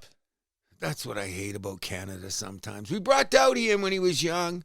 You know, Crosby was young once upon a time when we went to Salt Lake. Yeah, but Crosby wasn't brought to Torino in his rookie season. Remember that. Maybe to Canada's detriment, to your point. But yes. That's what they were saying, too. You know what I mean? Should Celebrini be on the team? Maybe. Well, you know what happened there? Lindros screwed it up because when they brought Lindros up to be on the big team, he wasn't quite ready. So they said, let's let Crosby wait a year. Crosby and Lindros, 2 different type players. Sure. Even though Lindros was great. Crosby's just got something else, too. I mean, he might be a Mount Rushmore guy for all we know.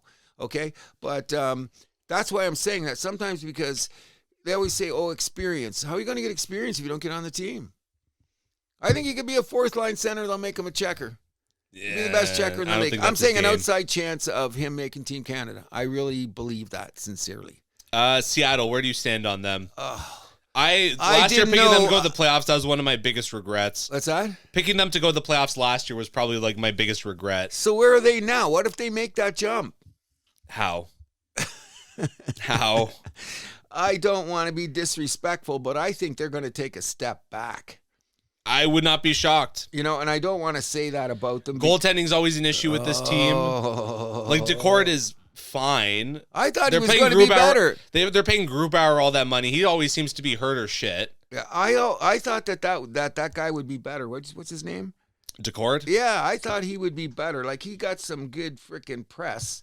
You know, and he's moving into the prime of his career too, supposedly. So we're going to have to wait and see. But who scares you on this team defensively? They got Montour, who kind of took a step back. He's more of an offensive weapon, though. Yeah, but he took a step back. Well, yeah, sure, because he's not playing with Florida. Thank you. But maybe he'll be able to improve because their top ones, it seems to be, is Dunn on the injured list. Is he going to start the season? Yeah, it looks like he is going to start the season. You know, and Larson isn't a bad defenseman. No, but he's like a number 4. Yeah, and he's their number 1 compared on it. But I don't see Seattle going anywhere. No. Unfortunately, even though they've got a bunch of guys that are like solid third and fourth line guys, but they're playing on their first line. Yeah. Yeah, exactly. So I don't like, see. Beniers could take a step, sure, but Yep. He's making a lot of money. I know. I think if Beniers and Shane Wright don't take a step, then this team's going nowhere. I don't think that Shane Wright is going to be anything. Well, he has to this year. He absolutely has to make a difference. Yeah, I don't think he's ever going to live up to that. I mean, he didn't go number 1, but like that kind of number 1 tout that he had. Is it his skating or is it shooting? It's a lot. It's everything. Anyways, we'll put Seattle to bed right now. So let's move it over to the Eastern Conference. Metropolitan, my top 3. I got Carolina winning the division. I have the New York Rangers number 2. Ooh. And I have the Washington Capitals number 3. Whoa. Well, it's interesting. You have Carolina first? I have Carolina first. I have the Devils second. I have the Devils missing the playoffs. What? Wow. You're not joking, are you? No, I'm not. Wow. I have the Rangers, but I have them as a wild card. Yeah, I have them as a wild card. I think in that division, I'm definitely going to say Carolina and Jersey are going to be there because Jersey's just had the injury bug. If they don't get injured, like they're a solid team. Like if you look at their lineup, So you got Carolina winning the division? I got Carolina winning the division, and I have Jersey coming in second. And Washington third? I think that's the part like I was flipping between them and the Rangers because I think that Washington's going to take a step back in a big way. They didn't really do anything this offseason. No, and they had the big hard-on with the Ovechkin passing Gretzky, and they all played like that team. But what do they got to play for this year? Is this Ovechkin's farewell tour, which he won't announce? But it probably is because this is last year of his contract. He's not going to get that money here, but he's going to get a bag load to play a year in the KHL. I think they could rally around that fact that it's going to be his last year. Don't you think?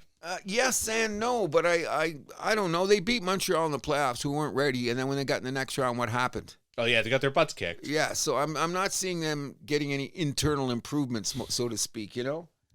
But and Putin's ready to give Ovechkin, what do you call it, everything he wants to go there. He's going to make stupid money to play 1 year in the KHL, so I think this they is... go back to, was it Moscow? Yeah. Moscow Dynamo? Yep, and he'll go play there, and he'll skate around, and he'll make a bag. What are they going to give him, $10 million? That's enough talk about that. Okay. Carolina, we both had winning the division. Their big offseason signing was getting Ehlers from Carolina. Which could help their scoring. I think it will. Yes, definitely. But look at their top 6. Aho, Ehlers, Svechnikov, Seth Jarvis. Actually, their top 9, I guess, even. Kotkaniemi, Taylor Hall, yes. Martinuk. Oh, no, I'm Jackson Blake, Stankoven. Oh, no, they're a solid team. Here's my take on it. What are they missing? That real stud number 1 center. Yeah, that's what I'm saying. That's going to bite them in the playoffs. That's probably what's going to happen, but they're such a solid team, so well coached. They added Keandre Miller on the defensive end who's replacing Orlov. I think that's a step up. Oh, I agree. The crazy thing about it, when you look about it, They still got Stahl as a guy that can do all the dirty work. Yes. Kokamini's still only 25 years old, and he didn't play bad, but he could play good. I think he is what he is. That's what I do, too. But considering he's your fourth-line center, Yeah. that's not a bad thing. You know, he's still a big boy. Sure. He can skate. He's going to get some power play time. I think that their top 9 is As good as anybody. in the league. Yeah. Exactly. And considering the fourth line, I don't know what this Robinson guy's all about. And I've never really paid enough attention to him. He's a 30-year-old journeyman, but still, when you got those guys back on there, and look at their defense. They're pretty set. Yes. Slavin, Miller, Sean Walker, Gossespierre, Chatfield's been very impressive. Yes. And you know what? He's in his prime. Yeah. As 29. He's in only his, $3 million against the cap too. Amazing how they got that deal in. But I mean, what's he got? Another year on it? No, this is second year. Yeah, Still he's got another year left on it. So that's a bonus. The big thing about them is, like you always have to say, Goaltending? Yes. Is Freddie and Kochekov going to be that combo? Oh, if they got to rely on Kochekov, they're in trouble. I agree, but Freddie's still got it in him. I agree. He's a little long health in the is the problem, though. The Leafs ran him into the ground. And exactly, but it's age and health is the problem for them. But then again, why can't they be in the Carter Hart sweepstakes? They got cap I think room. they will be. Yeah, but it's gonna be Hart's decision because I don't think he's gonna be. It's probably gonna be a low contract, like something like a mill, just to kind of like get his foot back in the door. Well, of course, he's gonna have to take what he gets. It's gonna be made where he decides where he's gonna go. Give him. Although I guess Carolina could offer a lot more money. That's the thing. Yes, they've got the cap that they could do it, and I think that's what they need. They need, bless you, they need that extra goaltending because we've said about them for the last 2 years. What's Carolina's biggest problem? Yeah, they don't have that beast in nets. Now, Freddie Anderson can give you a 10-game run where he's as good as anybody in the league. You've seen him. But it all comes down to health. Yeah, I think he can give you a 20-game run if he stays healthy, but that's the big if. When does he give you that 20-game run? Yes. That's the question. But I'm very, very high on Carolina. I think this is the year they get to the conference finals. They got there last year too, didn't they? No, they did. Did they? Yep. Against Florida? Yep. Oh yeah, then they were there. Kicking. Not two years before ago. that. Yeah, so 2 of the last 3 years. So I'm thinking they could go back with that nucleus. They should be solid. You know what I mean? Great hometown advantage too. They have their home record. Their fans are great. Yeah, so they got a good home record. So I think they're going to be there. And everyone says, well, you know, those teams that are so close for a couple 3 years, they always got to take a step back. Well, I thought they took their step back 2 years ago because remember they made it, then they stubbed their toe and they came back, and now they're just as solid as they've ever been. So I'm very high on Carolina. Now, my thing is, I don't understand why you're not giving Jersey any credibility. I'm concerned about injuries with this team. Okay. So I'm not going to look at it from that perspective. I'm going to look at it as if everybody on that team plays 70 games. Everybody plays 70 games. All the guys with their injury histories, let's just say they play. I think their goaltending is worrisome too. In what respect? Markstrom and Allen don't inspire much confidence in me. I don't have a problem with those guys. I'm going to tell you the truth. Like, Allen's been solid. I mean, I'm not saying he's necessarily a number one, but I think they're going to go with the tandem this year, and then the guy that gets hot at the end, that's who they'll run with. Agreed, but Markstrom's been very up and down in his career. Last year was a pretty good year, so you're kind of wondering, was the other shoe going to fall? And he's a guy they need to play like 45, 50 games. Okay, I agree. So then you got Allen for the rest. He's always been solid as that backup guy. Well, if Markstrom goes down, Allen's got to play those 50 games. I think you're in trouble there. That's questionable. I will say that. But, I mean, you're looking... No, I don't know. I think they're going to be... I know. Dougie Hamilton looks like he's getting a little long in the tooth there. Luke Hughes got the bag, but is he worth the money yet? Yes, I think so. He's going to be fine. I even think that their back end, they still got Dylan back there who's going to hit everything he could possibly see. He's getting old, though, too. He's 34. Yeah, but I mean, he could hang around, and it's good that they're playing him with that kid because that kid's supposed to have Nemec or whatever. Nemec, yeah. Yeah, he's supposed to take a step up. I think their defense looks fine. But the number one thing is, like you said, do they have that goaltending that's going to be... like guaranteed. Here we go in the playoffs. Scoring too, I think, is going to be an issue. You think Timo Meier has not lived up to that contract. Yeah, but he's played with too many guys. What's going to change? He'll get Jack Hughes more. I don't think he's going to put up the numbers like you think he is. I don't think so, but I think he could be close to a point-to-game player on this team. You know what I mean? I know this team is 1 or 2 injuries away from completely falling off the cliff, I think. Oh, you look at their top 6, though. It's not bad at all. Like It's fine. It's not anything to write home about. But they're all, except for Dandanoff, they're all pretty young guys. They've been in the system. Jasper Pratt could be a top 5. I like Jasper Pratt. I like him a lot. Jack too. Hughes is one where his injury history is getting really worrisome. I'm worried about the guy. I think the breakout guy could be that right winger, that Mercer guy. I like the way he goes. He's already been a good player, but I think he is what he is. I think he's a second-line guy. But I think he could score more. At this point in time, he's 23. I think he could score a little bit more. Who's he going to take the ice time from? Well, he'll be on a top 6. Yeah, that's where he's been. Okay, but that's what I'm saying. He'll get a little bit more, you know what I mean? More power play time. I don't know. It's going to be very interesting. But I think that they have the team. Remember this time last year, people were considering them as a conference final contender. And that turned out to be a big mistake. Huge, because the injuries just killed them. I think that's what they are. Well, we're going to have to wait and see. I like their chances. Sheldon Keefe didn't exactly live up to your Coach of the Year prediction last year either. No, I bet you he had nightmares when you want to think about it, only due to the fact that the injuries killed him. Like, what are you going to say? That's how I look at it. The injuries were the number one thing that took them away. If everyone's still healthy, here we are. I don't think so. Well, we're going to have to wait and see. Who else do you got going in this division that you like? Let's go right across the Hudson. New York Rangers. I think the New York Rangers, as a high-market team, that had a lot of little problems last year. I think that they're going to be in the hunt. New captain JT Miller leading the way. Yes, and he's going to be there for the whole season. I think that that's a great 1-2 punch down the, or 1-2-3, I guess. Zibanejad, JT Miller, and Trocheck. Yes, I agree, very much so. However, Panarin's in a contract here, which should mean you're going to get a lot of production out of him. And of course, they got the goalie. Yes, that's going to be huge. Their defense is not that bad. No, and I mean, they added Gavrikov. I thought that was a huge move. Oh, I was just going to say. That might have been the steal of the offseason. I'm saying that's going to make a big difference on their back end. Do you know what I mean? And where would they steal him from again? L.A., yeah. That's why. That's another reason why I'm down in L.A. You lost a big stud like that in the back end. That hurt. That's what I'm saying. If that's a fallback there, and I didn't want to really get to that because when I seen he's not going to be there this year because he was he was on the ice and Doughty was on the ice. Like back and forth. He was like a stalwart back there. Yeah. Oh, yeah. He was huge. He was one of the reasons for their success. So I think he'll be picking it up for the Rangers. And the rest of their defense isn't bad. No. You know what I mean? So I think they're going to make the comeback. As a big market team, the Rangers always seems to be floating around. I just think it was one of those stub your toe seasons. Yeah, there's just too much drama. There's a lot of off-the-ice shit that, stuff like that all affected them. But I think that they're going to be right back in the hunt. My question is Columbus for real? I think last year was a bit of a one-off for them. Really? Given some of the things that they had to get through, I think they rallied behind the death of Goudreau. I mean, you look at the team, there are some good young guys on there. They're kind of in they're in a weird spot, this team.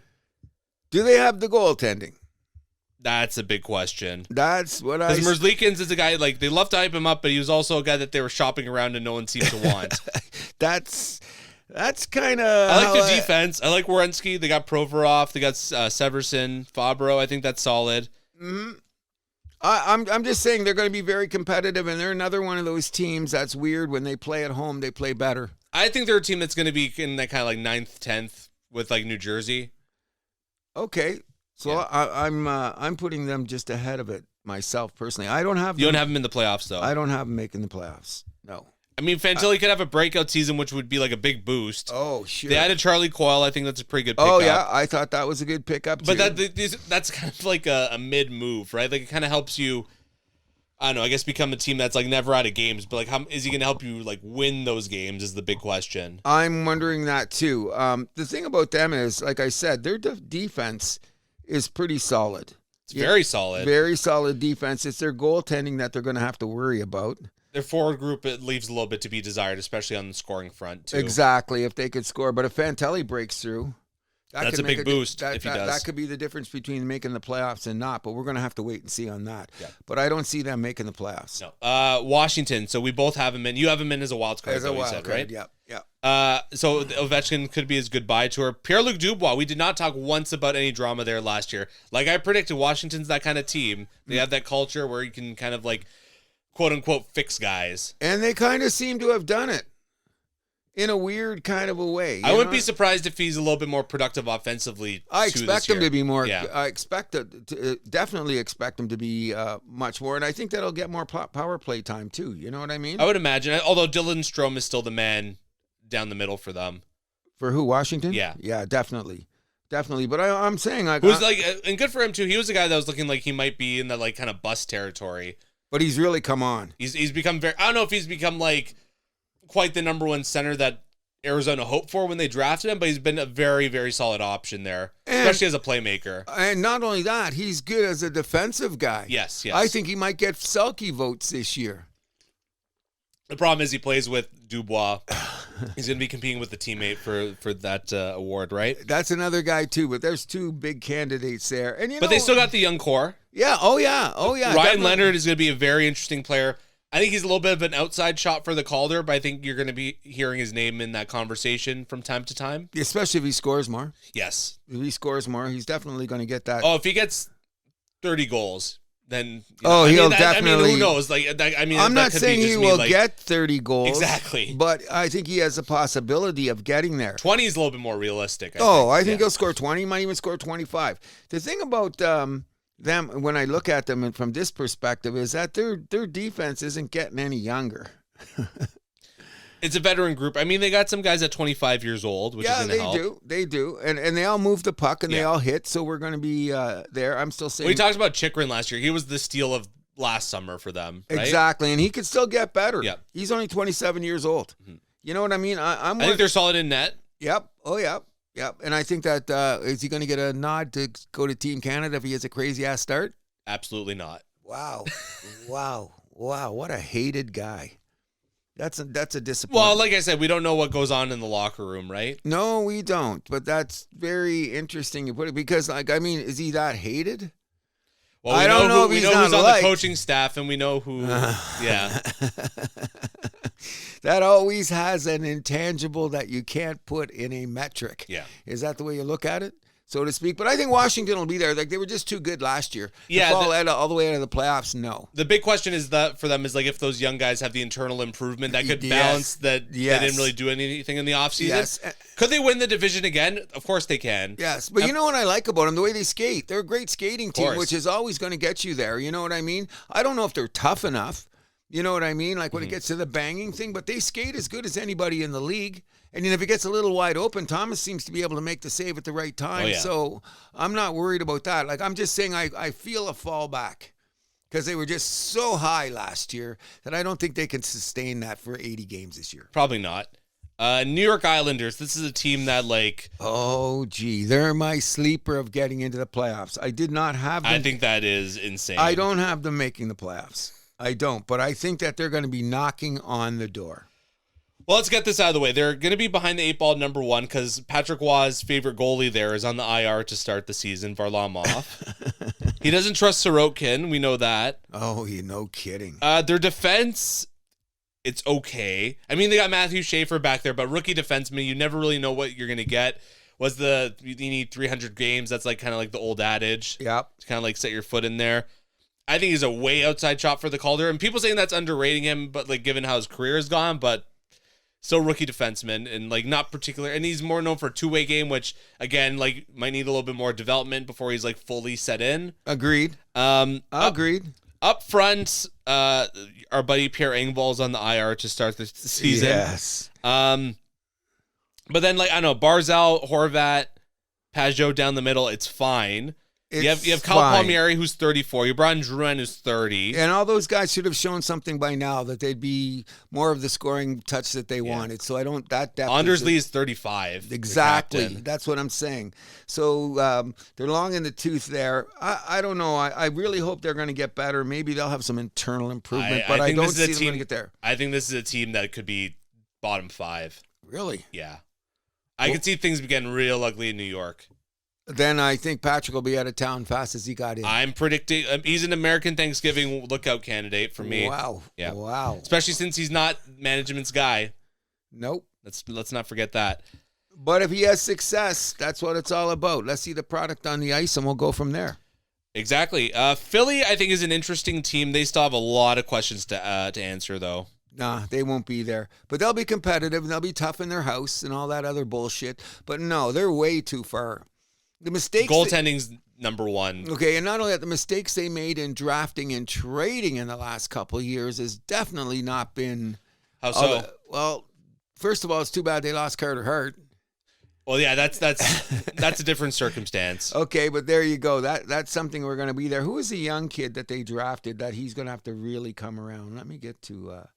Well, I'd like to say that them taking a flyer on Trevor Zegras was probably a good move. No, I agree. He's one of those guys that, you know what I mean, needed, what do you call it, the change of scenery? 100%. Kind of deal. So that could very well be a lift on them. They got Sanheim, who's Team Canada on the back end. Jamie Drysdale, this is going to be like, I don't know, make or break, but like, yes, we're going to find out who he is. Yes. Yeah.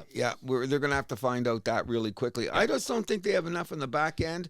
I don't think they have enough goaltending. I think that they're going to be competitive on a given night, but they're another team that if they get behind, they're not going to be able to find their way to come back. I think they're going to a little bit in the San Jose dumb butt fun category. I think Michkov's going to have the reins let off. Oh, God. He could have a monster season. If he scores 100 points, would you be surprised?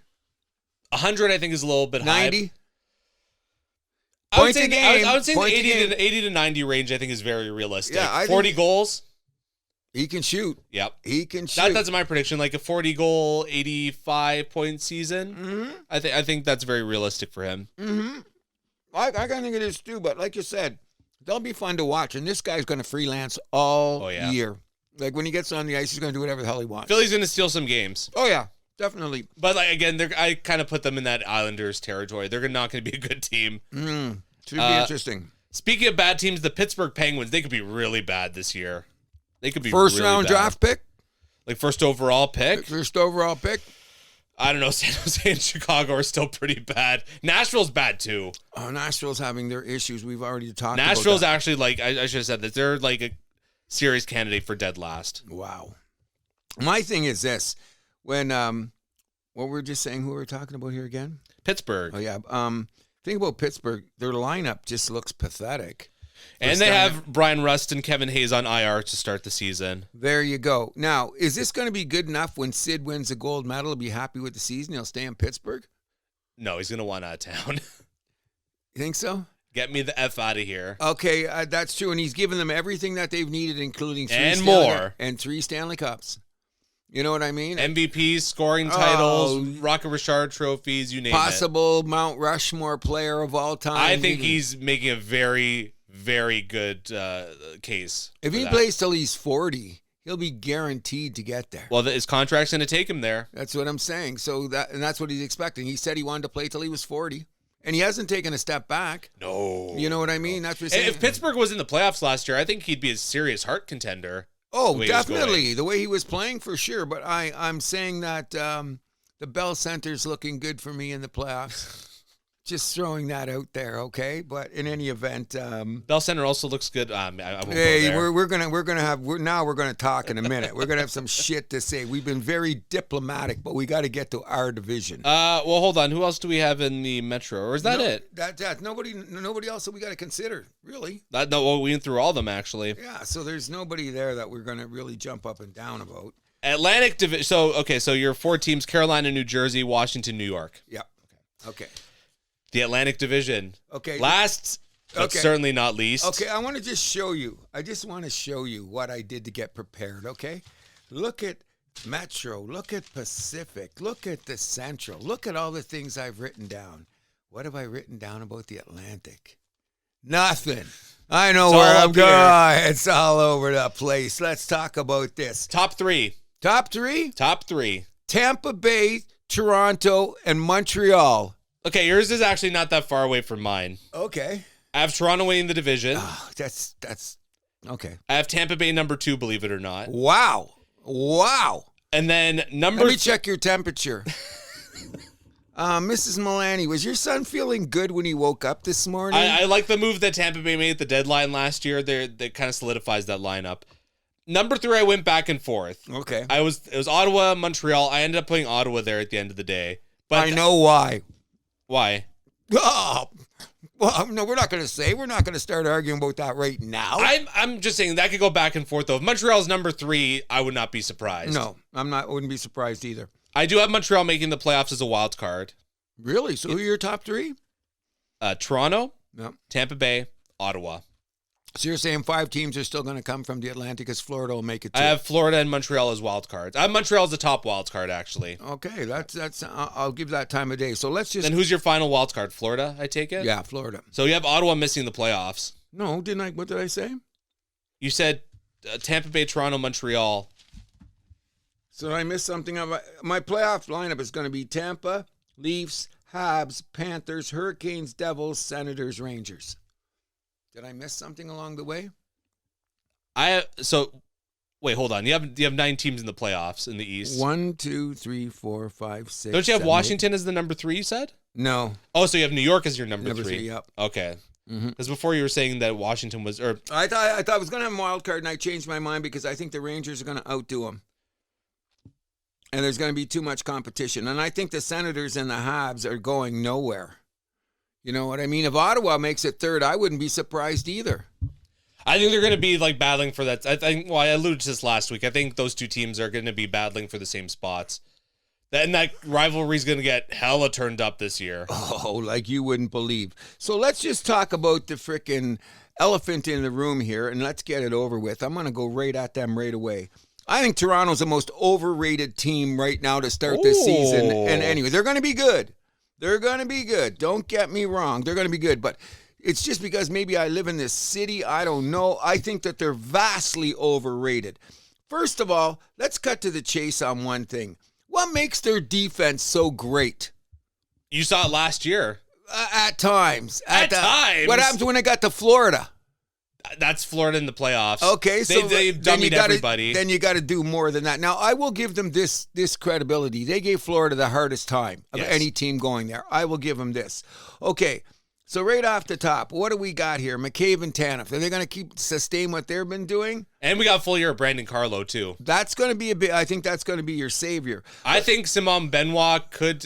He's banged up right now. That's fine. I don't think that we've used all of his potential up. I think he's got more to show. You better hope he does, because I think you guys are not going to be hurting. Like, I don't care what you say, man. You guys lost 100 points.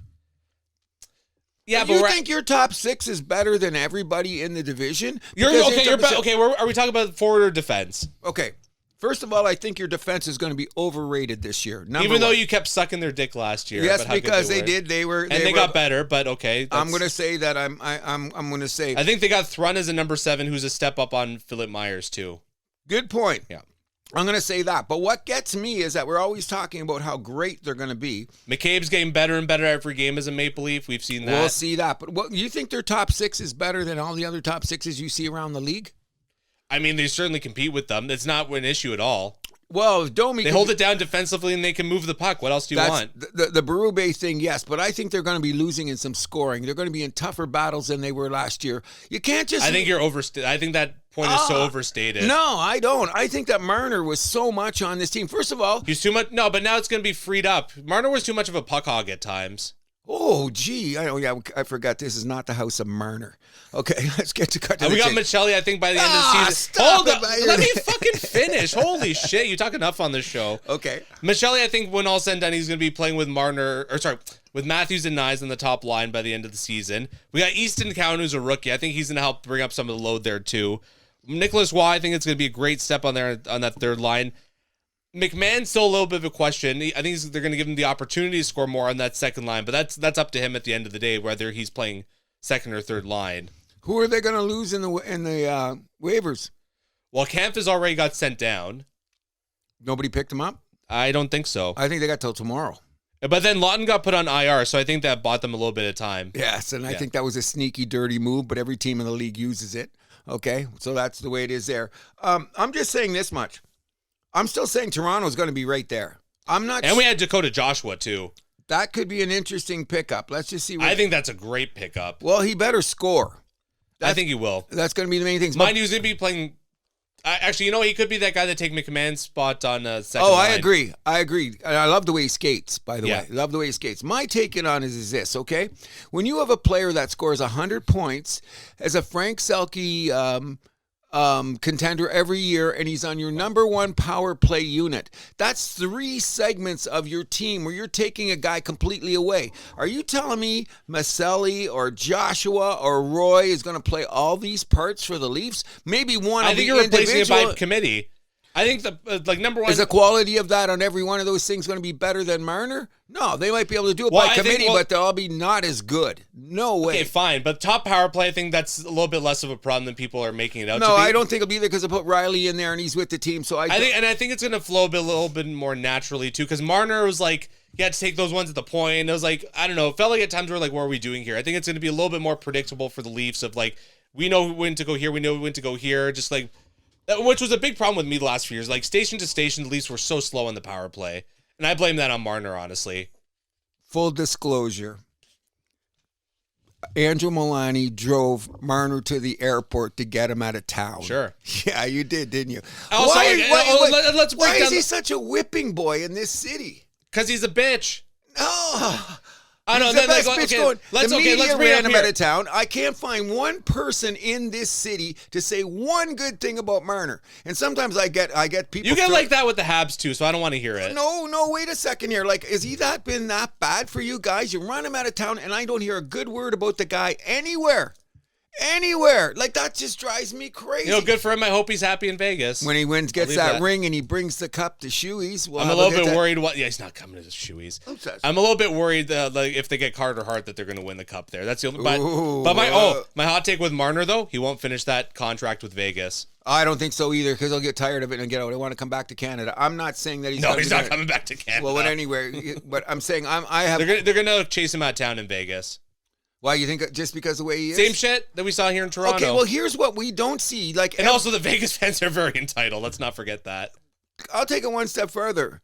I have not heard anybody on the Leafs, that's including Matthews, Nylander, Tavares, Riley, Tanev, Stolarz. All of those guys had praise for Marner, so he must be doing something good in the dressing room. Or maybe they're just saying the right things. I don't know. Like, a lot of times you hear like, well, we had this, or we had that. Have you heard any of that about Marner? No. I just think it was because he was a homegrown guy. They didn't get over the hump. His contract came up at the wrong time. You're forgetting a lot on off-ice stuff with Papa and like his entourage there. No, that plays a big part and you know it. Okay, but I mean like... and he never took accountability. What's that? He never took accountability. Terrible with the press. Terrible. I will say that was his number one problem in this city when you've got one of the biggest hockey-driven markets in the world with a media frenzy every time you play a game. I will give you 100% credibility on the fact that he did not handle the press well. You should have gone to the Willie Nylander School of Media. Oh, 100%. Come out without your tarp on and just crack off. I like the fact that one of the things that I'm saying about you guys is that Matthews is going to prove that he doesn't need Marner. I mean, in a weird way. When you got a combo like that, it's great. I think Matthews is going to go off this season. I think he is too. And if he stays Marner, we carried the puck so much. I think Matthews is going to do that just fine. Oh, he can do it too. It's just already proving ways that like Marner, we can replace his production. I'm not saying. Yeah, okay. He's going to get what did he have? In 60-some games, he had 78 points. Okay, so Matthews goes up and scores 100 points this year with 50 goals. I'll give you that. I'll give you Nylander is going to do the same thing he did as last year. Tavares, getting a little long in the tooth. I think he's just fine. I'm not worried about Tavares at all. His conditioning's amazing. I think he's going to be a great... I think he's going to be a point-per-game player again. I'm not going to take that away from him because in his two-way game, he can't be denied. And can people stop talking about his skating now? How many years has he been in the league? That's been an issue issue in quotes. Since juniors. Yeah, exactly. Yeah, no, exactly. What's wrong with the guy skating? He's not McDavid. He's not the fleetest of foot. So what? Does he have trouble keeping up with the play? No. No, and not only that, does he one of the best guys you see in the league at finding an open spot in front of the net? I will give him that. Now, let's get to my real bugaboo. If Easton Cowan shows up to be the solid rookie that he's supposed to be. Well, he's the X factor. He's a huge X factor. If he moves it up, then I'm going to say okay, because I don't think that your bottom six is anything to be jumping off the board about. You don't like our third line? Yes and no, but I got to see him in action. I think you know what you're going to get from a lot of these guys. Okay, so here's number one. Here's another reason. This is an intangible that these guys have never played before. Joshua, Roy, and Michelli have never played in a market like Toronto. So every time they step in Dakota Joshua played in Vancouver. Okay, I'll give him a little bit there. That's a little bit mental. Which is sometimes his worst. Okay, maybe you got a point there. So maybe he's a guy. But none of these guys have ever played under a spotlight this big in your life. Either they I think embrace these guys it. live for that, though. I hope they do. Because if they don't embrace it, you're in big trouble. Another thing is... I think Michelli's going to be 25 goals? I think he's going to be like a fan favorite by the end of the season. I'm not. I've already seen him play in preseason. Something. He's got that something about him that Toronto fans like. Well, he was the guy when we got him. Like I kind of circled him. Like guys, he's got to give you 25 goals. I think that's gonna be fine. I think he's gonna be a little bit more of a playmaker. But he's still. I think 20 goals is in okay. his range, 20 and 70 points. I know that depends on how much they play him. I think he's gonna be kind of putting up that production by the end of the season because I think he's gonna be playing with Matthews. Because on the third line, you're not going to have that much opportunity to start, right? I think he's going to earn it as the season goes on, though. I'm not worried about him at all. Okay, that's an interesting point, because I will give you this. They're going to have to find somebody on the first line beside, like they got Domi penciled in playing on left wing with these guys. Right wing Matthews, yeah. And that's interesting because Domi can skate and shoot and all that. But Domi has shown that he can play with Matthews. And he shows he can play. The big key for your guys is Nye's becoming the 40-goal scorer that he's got in his stick. He got bigger again this offseason. He got bigger again. You see that? I'm honestly, like, my next jersey, I'm thinking about Nye's. I love this guy. I just want to fucking give him a kiss, man. Okay, this guy's amazing. No, he might be my favorite Leaf. Okay, I'll put it that way. But because I knew you got a bit of a soft spot for the Leafs. Yeah, well, not only him. The rest of them. No, you like Nylander. I know you like Matthews. Nylander, you like Tavares. No, they're all great players, but they're bottom six. If that third line doesn't play the way that you think that they're going to play, then they're going to have a lot of trouble winning this division. Because with Florida stepping back, I think their bottom six can play with anybody. We'll see. We'll see. I like Scott Lawton. I don't think he's going to be out for too long. Lorenz, like, my only complaint about him is I wish he had, like, a little bit more of a screw loose. Yeah. But he's still a great grinder for that fourth line. I got no complaints there. Yeah, I'll give you another thing. The guy's going to be out there killing penalties, I think, a little bit more because he's a little tenacious. I like your set. If he's a little crazier, it would be even better. Yeah. But the bottom line is I'm just worried about, not worried because I don't really care. But already. Your Leaf is showing. That's because you guys, the way that you like, I've been living here so long and I've seen so many crazy things happen with this organization. I go, really? Really? But this is top of the list for me in my lifetime, whatever happened. But we won't talk about that because I'm going to say I'm biased. I'm just saying that all of these guys, all of your defensemen better be status quo. No drop off in any of these guys or you're in I think trouble. all these guys have shown the past few years that they are status quo guys. Well, we're going to see. It's 1 year Tanev is your little I like Tanev. I love Tanev, but like you're worried about his health because like he's kind of shown that in the past. But I think you got guys that can step up. Having Carlo a full year, I think that's going to be a big boost. I think that's going to be a big thing. So I'm getting back to and then even if Tanev's out, you'll have Ekman Larson being able to step up in the top four. Benoit's going to be able to pull his weight. That's the run guy. I'm excited to see him. If they got to call up someone from the minors, Philip Myers is right there.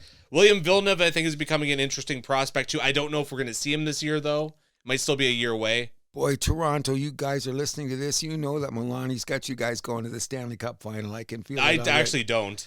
Okay, but in any event... I think this is going to be a good regular season, but in the playoffs, we'll see. No, you build a team from there, because I'll give you credit for this much of your argument.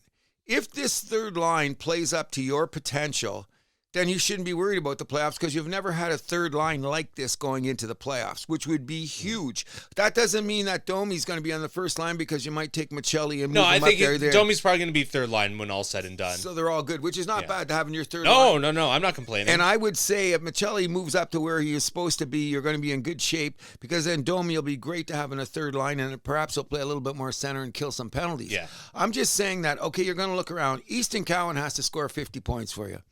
If you're going to go there, he has to score 50 points for you.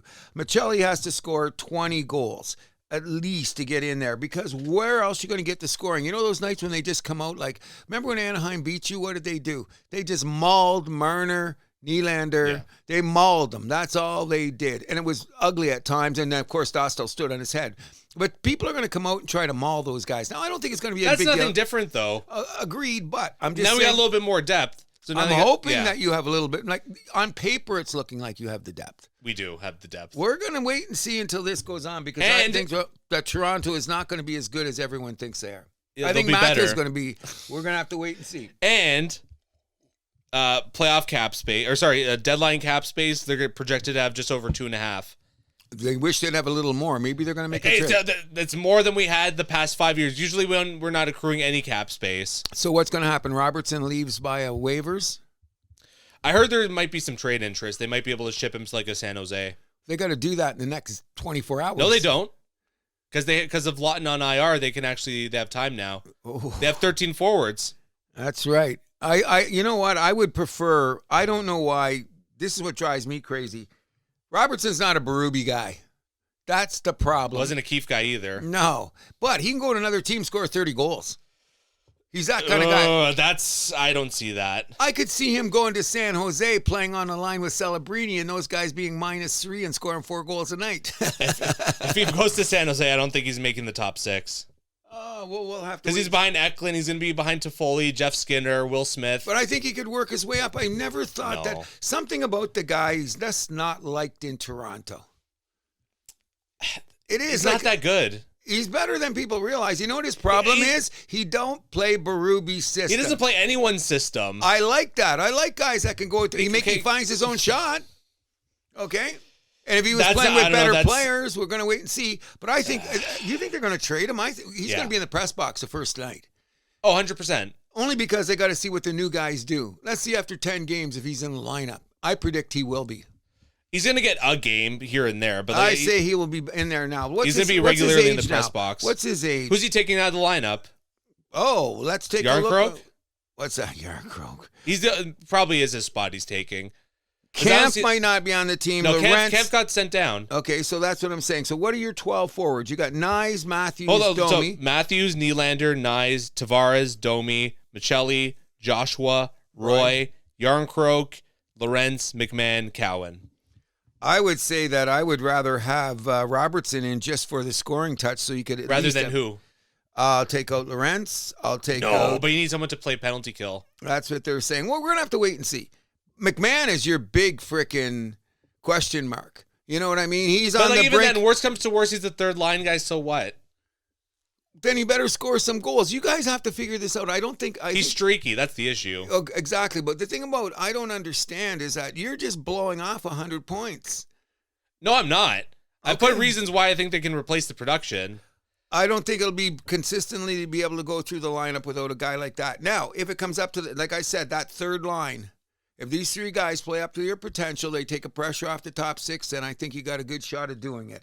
I think that your defense is solid, but I don't think it's as great as it's going to be, as people are going to say it to be. Maybe they reached their peak last year.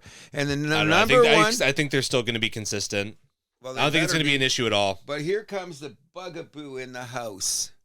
Are you going to have a goalie that plays 50 games? Are you talking about Wall being on leave? What's going on with this guy? Well, they're saying it's family reasons, so I think we should just leave it at that. Thank you, and I hope everything goes well for the guy because I like him. He's a good goaltender. I don't think he's going to be out too long. No, I think but you know what? He hasn't been in camp. Where's he skating? You're just not going to jump on the ice. He's going to have to go down to Marley's for conditioning. Depending on how long he's out. He hasn't skated. Where is he skating? He was at camp at the beginning. Yeah, for what? 3 days, 4 days, and he's been gone ever since. That's a huge step down, bro. They don't have training camp for nothing. I get that. Okay, so that's but he's working on stuff in the off season too. Like let's not. Okay, I'm saying he could be a good goaltender. He has the potential to be a number 1 to play 50 games, but we're not going to see. I still think Stolarz is the number 1 guy though. Oh God, yeah, no. We're not going to. Last year's save percentage leader. Yes. No. Oh, he had a lot of great metrics. He didn't play enough games for me personally. I thought he should have been playing. That's fine. It's a tandem though. Yeah, that's right. So he's going to be okay. But I'm saying this. What if Hildeby is your sneaky guy? He didn't play bad last year. He didn't play bad. He didn't play great. We'll see. I think he still needs to work on a little bit of technique. So what are you going to say? That they need goaltending in... Well, they could pick someone off the waiver wire. Reimer, they're saying, probably going to be the AHL guy because they need a goalie down there. But he's going to have to pass waivers, which he's going to do because who else is going to come up? They could send down Hildeby, can't they? Oh, yeah, Hildeby's... They have Hildeby and with the Russian guy, Akitimov or whatever. And they say he's a diamond in the rough. Yeah. Diamond in the rough. I've been hearing good things about him. If he stands up all the time, I hear. Because he's like a fish in the water. But I heard he's quick, cat quick. And that's great. You can work with that. Yeah, exactly. That's what I'm saying. So it's interesting that when they signed Reimer, it definitely put my head up. Whoa, what? You're signing Reiner? You got these other guys? Well, it's a professional tryout. That's true. Yeah. You know, and Reimer's just been in the wrong place in the wrong time most of the time for his career. So, anyways, He's that's also enough. not that good. No, well, he gave you that guys... glove hand. Oh, that glove hand gave me nightmares sometimes. Well, we always know what happened. Who was in net for that Game 7 against Boston? Mm-hmm. Not that he was the only issue there. No, but he didn't help the matter at all. Kind of the poster, I guess him and Phaneuf were kind of the poster child, but... oh, gee, Phaneuf, another guy run out of town. Couldn't get him out of here fast enough. Okay, so let's go on and what you're thinking going to be going on in this So division. I think the Toronto slam dunk 100-point team, I think they win the division. Okay. I'll tell you the truth. I just couldn't get around to figuring out, especially with the Panthers losing Barkov and Kachuk. 7 to 9 months. Yes, and Kachuk being out till probably Thanksgiving or later. Probably Christmas. That's going to be saying that's a lot to be taken out of your lineup. Those are your top 2 forwards. Exactly, and not only that, did you see what they're going to be playing? Did you see the exhibition games against Tampa Bay? Is that how they're going to win? Gooning it up. Oh, my God. Did you see him doing it? And I just think Tampa Bay is pissed. They're going to just come back. Because they didn't back down. No. It was insane. It was like... well, I think last year how things ended for them, that's got to still be fresh in their memory. Oh, gee, that's an open sore. You know what I'm kind of doing? But, I mean, that looked like frickin' WrestlePalooza out there or some shit when you see what was going on. And everybody was into it. Not just, I mean, everybody on both teams, which is great for the culture of Florida because if you don't get involved, you ain't on the team. No. And all of a sudden, Tampa Bay showed me some toughness. It's only exhibition, but they all of a sudden showed me a little bit more is that the way they're going to win games? No, they're going to skate people off the ice is what they're going to do. So, in my opinion, I think Tampa's going to be the one that wins the division. I don't have them far behind the Leafs, as we discussed. So I was going to, I'm looking at it as Tampa, Leafs, Montreal, Ottawa, with Florida coming in. I still think Florida's got enough that they could still jump ahead of Montreal or Ottawa, but I think all 5 teams make the playoffs again. I think so too. You know what I mean? The situation that they are, which brings us back. Yeah, because that's so. Tampa Bay looks like they're going to be carrying 3 goalies this year, which is interesting. Yeah, I'm wondering why. The only thing about Tampa Bay is everybody's saying, is the wear and tear on the team going to be too much? Are they going to be at a gas by the end of the year? Because they're getting a little long in the tooth. But I'm just saying. They are. Kucherov's 32, Gensel's 30. Yeah. Bjorkstrand, who they brought in's 30. Hedman. Yeah, Hedman's 34. McDonough's 36. Yep. Like, they have brought in some youth in there, especially in the back end. Like Chernak's 28. JJ Moster's 25. Vasilevsky's 31, though. But actually, their goaltending's very old. Yeah, 31, but you know 30. what? Look at the goaltenders are good. 30 to 35 seems sometimes I to get be that. the prime. So I get that. I'm not worried about that. I just think that they score enough and they got enough defense that they could win the division because they're going to have that little advantage over Toronto. Their big offseason acquisition was Pontus Holmberg. I know. I went, oh. Who's your favorite? We've gone through that. Okay, but here's another thing they're saying about it, that there's Tampa Bay's farm system. Apparently, they've got a few guys that they've drafted that are not quite but could make the move this year because they've drafted well. Like, they're one of those teams that drafted good in the first round. They haven't had a lot of first-round picks lately. No, but I'm saying no, but I mean their second and third round selections at times could work out for them. Yeah, but none of those guys are coming this year, though. You never know. I'm not saying that they're not. I'm saying that Tampa's going to, if they don't, there's only 2 ways that Tampa's going to go. They're going to be struggling to make the playoffs or they're going to win the division. That's how I see them. There's no in between. I think they're going to be fine. Second place in the Atlantic. That's the way I see it. I see them first, Toronto second. I'm not going to say who's third because then I don't want to be the biased guy, but I think one of the biggest jumps in the league this year is going to be my beloved Montreal Canadiens. I think they're still going to have a little bit of trouble scoring this year. I'm going to say that Kirby Dach centering that second line. I'm not going to say it worries me, but okay, so it's not great. Here's what I'm going to say about this, okay? Here's how I look at it. If Laine looks like he's skating faster than the Zamboni, we're in good shape. What makes you think that? Well, maybe he's got a little spark. Maybe he's going to start the Why? season in the injury. I don't know. I'm just saying he's just one of those He's guys. a head case, man. Oh, you know what? But you know, my buddy Marco, his hot take when Matthews and Laine got drafted was that the Leafs made a mistake. And that is- Heroin's a bad drug, buddy. Heroin's a bad drug. Oh, no. And stay off the pipe. Come on. I remember seeing that. The thing about Lanny is he one of those guys that's been spoiled his whole life and just shows up? Because, like, he could be one of those guys that was just like the best kid on his team and like never had to work for it. oh, that's the kind of theory I'm going at. Now, he's going to get his 20 goals in the power play. Okay, I'll give him Fine. that. But the problem is you got 5-on-5, he's a liability. You think? I saw the game I was at in Montreal. And look at this. This is one of these rosters. That's why I don't like Puck GM and Puck PD and some of these places I look at. They've got Lanny on the fourth line. This is insane. No, he's playing line 2. Oh yeah, he's going to play last 2. But here's the deal: we're not that strong up the middle, is what you talk about. That's what scares me. We're not strong enough up the middle. If Doc, like, what's Doc? He's played 10 games. He's looked like $1 million off to the injury list. Plays 20 games, looks great, off to the injury list. Can we depend on this guy? Like, if he plays 70 games for us, okay, great. You know what I mean? Because he's a solid player. There's no doubt about it. I thought we stole him at the time.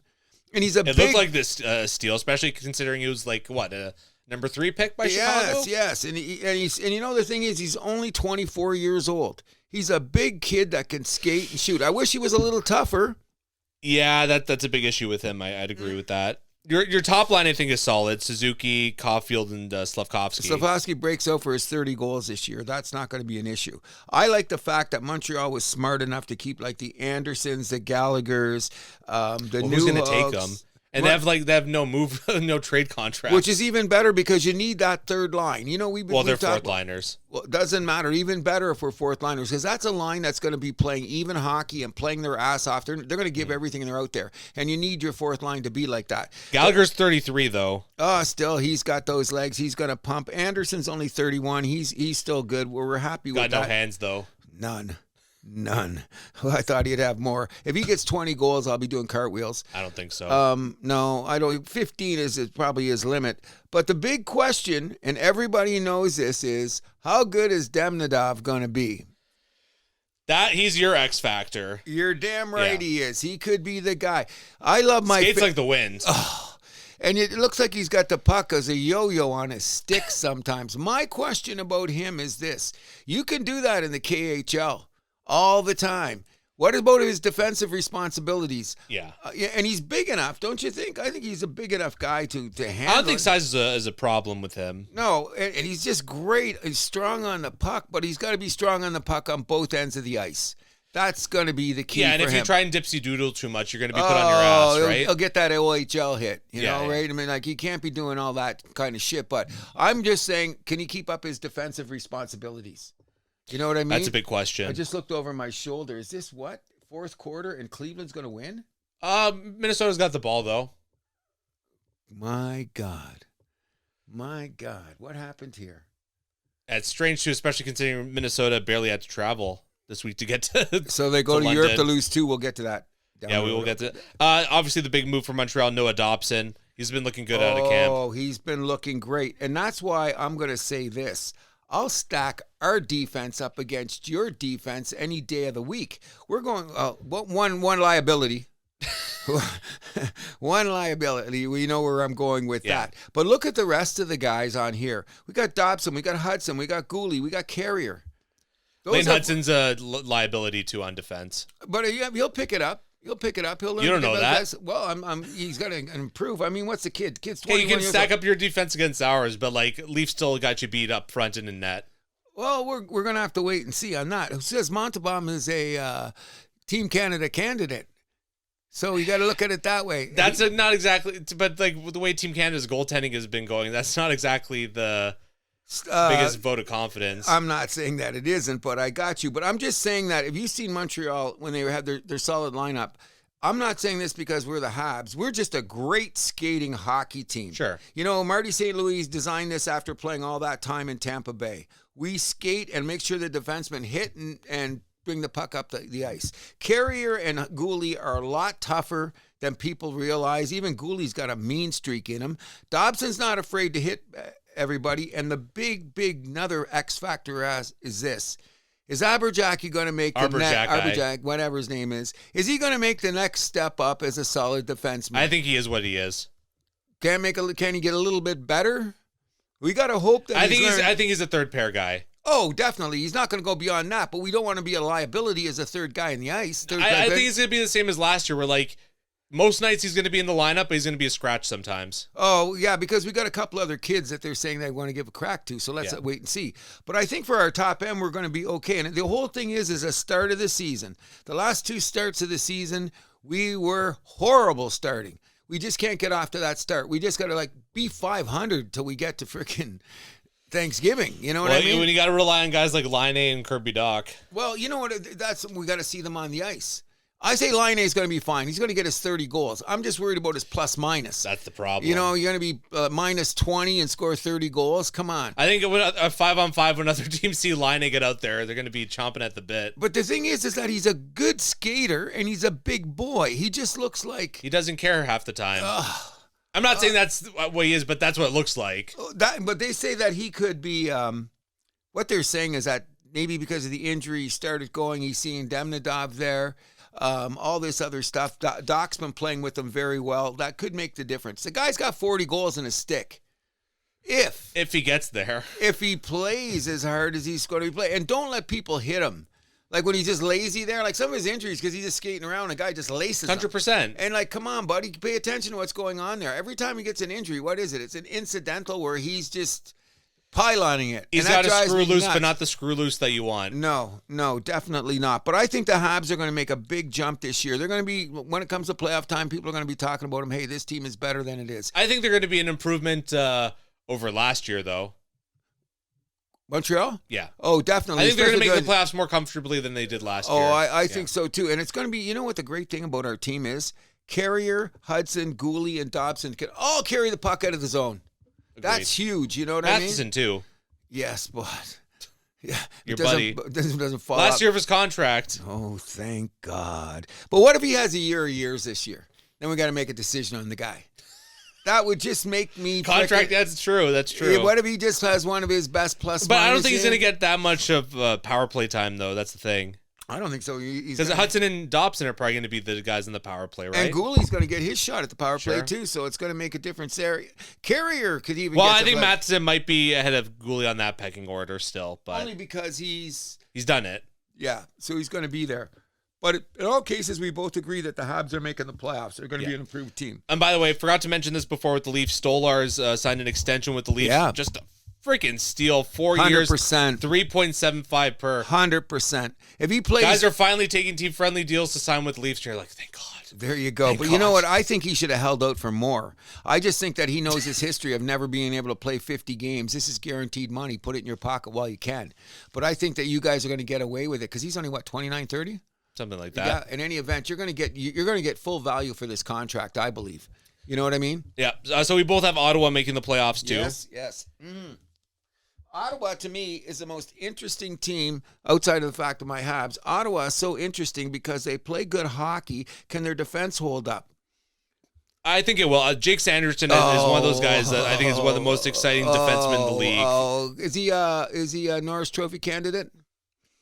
I think it's a little bit soon. If he has a good season this year, then I think next fall we're definitely saying that.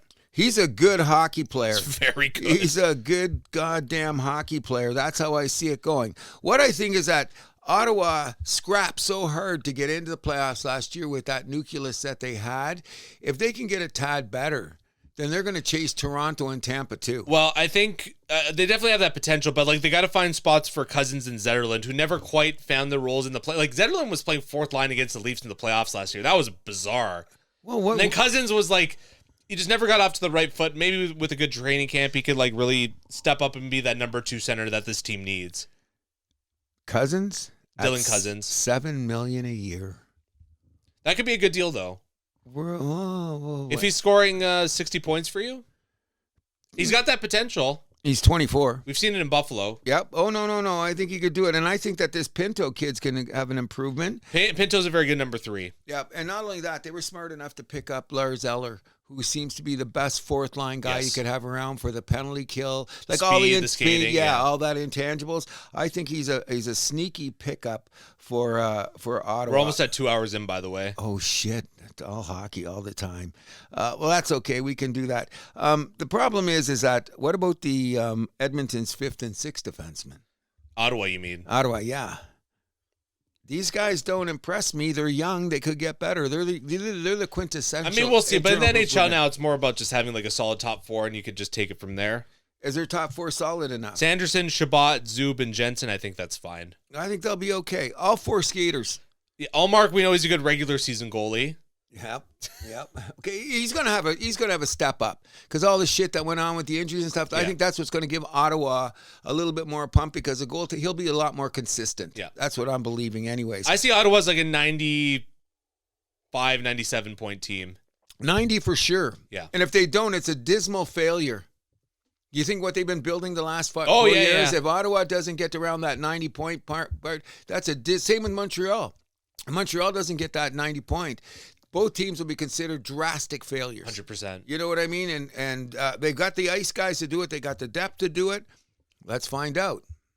Florida.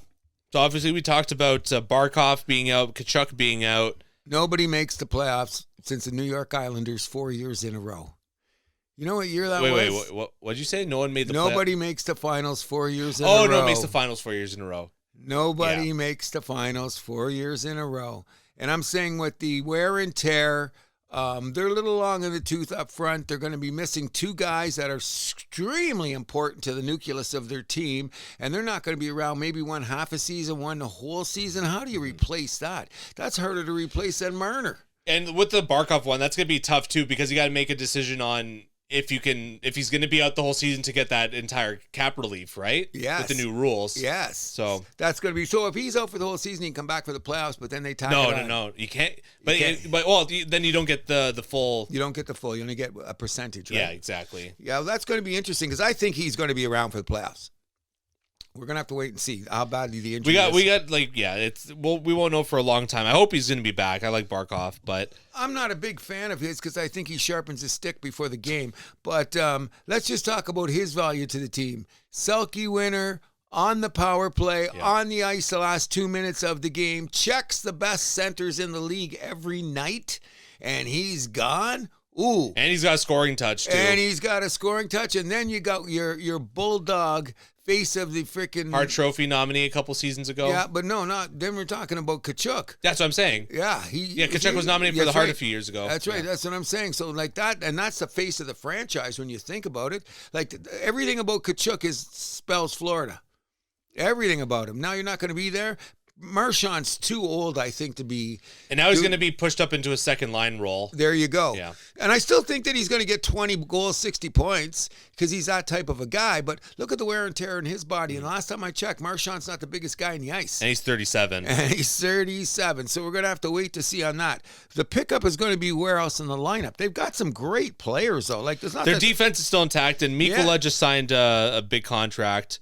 8 years, $5 million per, which it's going to take him to when he's 38, but I mean, for now, that's a great contract. And not only that, like Florida needs that. The consistency, the thing about the Florida, I think their back end is solid, which is going to help them kind of stay consistent. Yeah, with decent goaltending now. But they could be one of those teams that, if they get down early, they're going to have trouble getting back. Oh, they're not going to be able to do that. But here's the thing is they're talking about, can Bobrovsky stay the same? I'm not worried about Bobrovsky.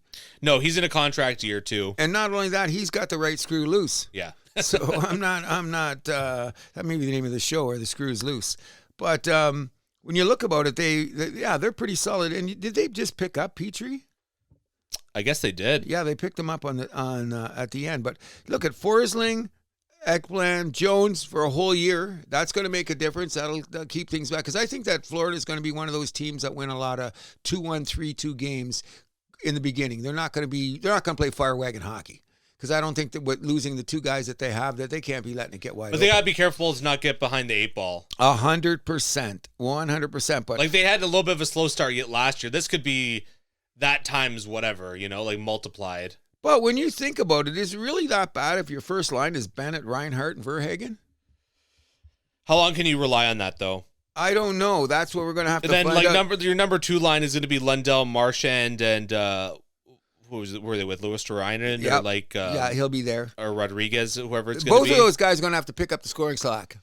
Yeah, you're basically down to your top line. Yes. That's going to hurt. Yeah, your number 1 line is no longer is on, but I still say they've got the strength, the coaching, organization that's going to keep them in the playoffs. And what's their manager's name again? General manager? I forget. Any event, word around the campfire is he's looking under every stone. Sure. He's got people everywhere looking for everything because he says, I'm not sitting on my... No, this is today. That was yesterday. You know, he's one of those guys. We're not sitting on our laurels. I really respect that out of a team. But like I said, we haven't had a team go to the finals 4 years in a row. I don't think this is going to be it. No, I don't think it's going to be it either. So we had 3 teams that we did not mention, the Atlantic. Boston. There are some people who have them back in the playoffs. While I do like that they added Casey Middlestat, I don't see it. The Tanner Jeannot contract, that's a joke. I can't believe how much they're paying this guy. Well, they needed somebody on that team. I hope Boston falls off the cliff. I don't give a shit about that team anyway. I think they're going to be... But they're an organization. They miss the playoffs. They always look at the last 20 years. They miss the playoffs, they come back. Every time they've missed the play, and how many times they missed? They've lost a lot the last couple of years, though. Oh, they definitely have. Maybe this is a time where they go down, but look at how many times in Boston, like, what did they miss the playoffs last 20 years? Twice? And both years they came back, right back, because they had the longest streak of being in the playoffs there. Remember? Yeah, tied with the Leafs. Yeah, they had the longest streak. The last 20 years, they missed the playoffs, I think, like 4 years. Yeah, and then that very next year, they came right back and made the playoffs. Is that usually their MO? how it goes? Yeah, so I don't know if they're strong enough this year. That's the thing. Like, when you look at their lineup. Elias Pettersson, or Elias Lindholm, rather, was not the pickup they thought he was going to be last year. But he might be now because he's going to be a full, like, maybe he's going to be more climatized. Is that the word? Who's going to play with, though? I don't know.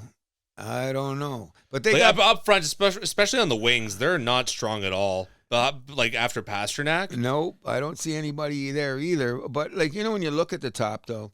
On the back end, they're fine. But, again, this is a team that, like, if they get down early in the first period, like... Okay, so I'm looking at their team. This Minton kid could come along. He could be a guy to step up. I think he's a second-line center at best. But I think he's still, going to be more of a third-line guy. Possibly. Well, we're going to have to wait and see. But again, they got like so many guys that are like that there, so he's going to be a little bit varied. Yes. This Poitras guy's the same category. Exactly. But you know what? There's a little things like, I think Geeky could score 30-some goals again, or maybe he should. He might, because someone's got to get the ice time. Exactly. And I thought but he was after going to be that, better. though, like Victor Arvidsson, Tanner Jeannot, probably like... I don't feel very confident in Boston. I don't even see anything. I mean, Swayman's probably going to be a little bit better than last year, but he doesn't have the tandem partner like he did before. He doesn't have that, like the airbag or but look at what does their defense scare you? I think they got very good defense. Really? McAvoy? Lindholm? Zadorov maybe another one that didn't quite live up to the expectation. Exactly. There. If they but get those better. top two are great. Oh, yeah. No. They'll probably keep them apart a bit, though. But they're not making the playoffs. No. Buffalo is my outlier. I'm saying if they make the playoffs, I'm not surprised. I didn't get them going in. You wouldn't be surprised? I wouldn't be surprised if Buffalo makes the playoffs. I still think they got... I don't know. I don't think they know what the fuck they're doing. I see that a lot. Ukko-Pekka Luukkonen's out to start the season. That's a big... that's they're behind huge. the 8 ball there. They're who they have behind him? Alex Lyon and Alexander Georgiev? But they're a big team, though. But they suck. Yeah, but you know what? I don't know how to phrase it. There's just something about Buffalo that they seem to have some guys that could really go there, and then they get in the games, and it just doesn't work out that way. I don't know what it is about them because I'm kind of hoping that they do something. I've already had a soft spot in my freaking heart for Buffalo forever. A team that I think can sneak in there, though, is Detroit. Oh, yes. Let's get to the Red Wings. Yzerman, this is do or die for him. I was just going to say, is this where they're going to get it over? Did they make enough improvement? Gibson and Net's going to be the big one. Him and Talbot, that could be a tandem. That could be a very good tandem. Word around the campfire, they're sniffing at Hart, too. Is he going to want to go there, though? I think he's going to want to go to the team that he's got the best chance of winning. Yeah, Vegas or Carolina. Okay, but then again, Detroit's got the cap space to give him money, too. So not as much as Carolina, I don't think. No, I think Carolina's got the most. But I really believe that Hart's going to go to the highest bidder due to the fact that his career got put in jeopardy. Sure. But I think Carolina has a better chance to win, and they're going to be able to offer more money than Detroit. And and it's arguably a nicer place to live. Detroit's a sneaky good town. They've made a comeback. You hear people talking about Detroit. It's not Still has a little bit of a bad reputation, though. Yeah, but sometimes you got to go there, and it's really, really changed. I know. I hear Raleigh's really nice, too, though. What? Oh, Raleigh is a great city to live in. Go. Okay, but you know what? They have their bad side of the town, too. Everywhere does. There you go. So, anyways, I would say lean towards Carolina due to the fact of they'll take the highest bag. Back to Detroit, though. Yes. This is like, they're another team where the number 2 center is still kind of an issue. So you're not counting Buffalo in for anything. Let's just get them. They're probably dead last in the division. Do you think Darlene's got a shot at the Norris? No? Not on that team. Okay. Yeah, you got to be better than that, so to speak. You know what I mean? Detroit, though, I don't know. Like, I think that this could be a very good team. I mean, kind of sucks that they had to bring back Patrick Kane. Well, that's just a fan favorite, the things you do in Detroit. Now, I'm also saying this, and I've heard this. And they're overpaying Justin Hall still. Oh, God, yeah. But good locker room guy, though, apparently. But the thing is about it, Detroit could also make the jump that Montreal made last year. A lot of people That's what I'm saying. They could make that jump. I don't see it where I think Montreal's a better scoring team than Detroit. And I'm going to say where they're going to get their firepower from. That's the thing about them. Like, they're going to be competitive. Yeah, where are they going to get? I like Larkin. I like love Lucas Larkin. Raymond. And I like DeBrincat Raymond. can score. Yeah, but I mean, they're going to have to score at. They're going to all have to have improved seasons than they did the year before. Marco Kasper is looking like he's going to make his debut with the team. Is he? Yeah. Puckpedia has him on the roster. What am I looking at? Puck GM is not what I'm on. I would use Puckpedia. They're a little bit more reliable. I thought this is Puckpedia. Yeah, Marco Kasper was the number 8 overall pick 3 years ago, so we'll see what he can give. And he's 21, and he's ready to step in. He could be a difference, and that could be better for the Brinkat and Kane if he's the playmaker they say that he can be. Exactly. You know what I mean? So I'm not counting Detroit out. If they jump in the playoffs at the end, because maybe we're overrating the Rangers. I think them in New Jersey are going to be like the 9th, 10th right now, if I had to rank it. Okay, so we're looking at... Now, Kasper slotted in as the number 2 center right now, so I see that. He could solve that issue. Yes, definitely. But they got to score more. Agreed. If they don't score more, then they're just going to be in the same... But if you have that number 2 center, then that makes a huge difference. At 21 years old, will he be able to take the responsibility? I hope so. I like Detroit. So we've been talking way too much about hockey here. Okay, so let's go quickly to our... Anyways, so what are we saying? I'm saying Tampa Bay, Leafs, Habs, Panthers, Hurricanes, Devils, Senators, and Rangers making the playoffs. Okay. President's Trophy. I got Carolina. Wow. I got Vegas. Vegas? Not a bad pick. Hart Trophy. I got Matthews. I got McDavid. Ooh. So I'm guessing you got him for the Ted Lindsay as well? Yes. Okay. And the Art Ross? McDavid, hat trick. I got Kaprizov winning the Art Ross. I know you do. I think Matthews will be top 5. Could be. I think he's top 5. Rocket Richard, I got Matthews. And he's going to score 60 this year. I don't know if he scores 60, but he'll be way up there, definitely. Norris Trophy, a guy I picked the last few years. I think he finally does it this year, Miro Heiskanen. Wow. Well, considering where I'm expecting Colorado to be, Makar? I have to stay with Makar. What's going to happen with Quinn Hughes in Vancouver? That's going to be another freaking messy situation they got to deal with all year, in the dressing room and shit, because he ain't staying in Vancouver. Probably not. No chance. Vezina Trophy, I got Shesterkin. Really? Wow. So he's coming all the way back? Is that what you're saying? I haven't thought about this. Like, I've been looking around the league to try to figure out who is going to be that guy. And I don't know. I think that he's a great, great pick.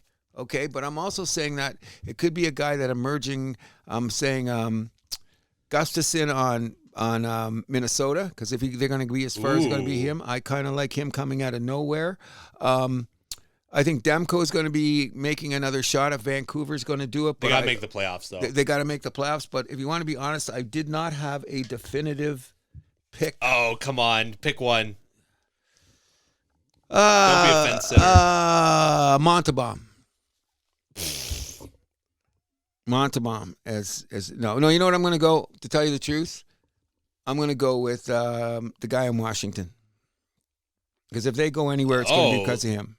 Logan, what's his name? Thompson. Logan Thompson. Wow, that's No, You I don't even can't have to make the playoffs, so, though. yeah, they're not making the playoffs. I looked at the goalies thing from all over the place. I thought a great candidate, if they could win 50 games, is Stolars. Okay, well, we're running low on time here. So Got to pick a guy. I'll go with Gustafson. Wow. My buddy Stefan will be happy to hear that. Selke Trophy. I'm going to say Kopitar is last year. I'm saying Aho.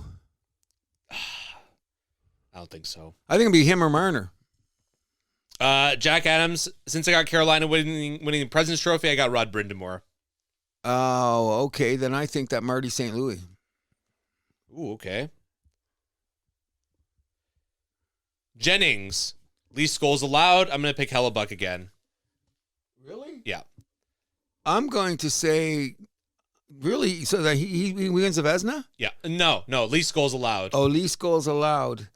I'm going to say Aiden Hill. That's a terrible pick. I'm not big on goalies this year. I'll be honest. This is the team. So you think Vegas is going to allow the least amount of goals in the league? Oh.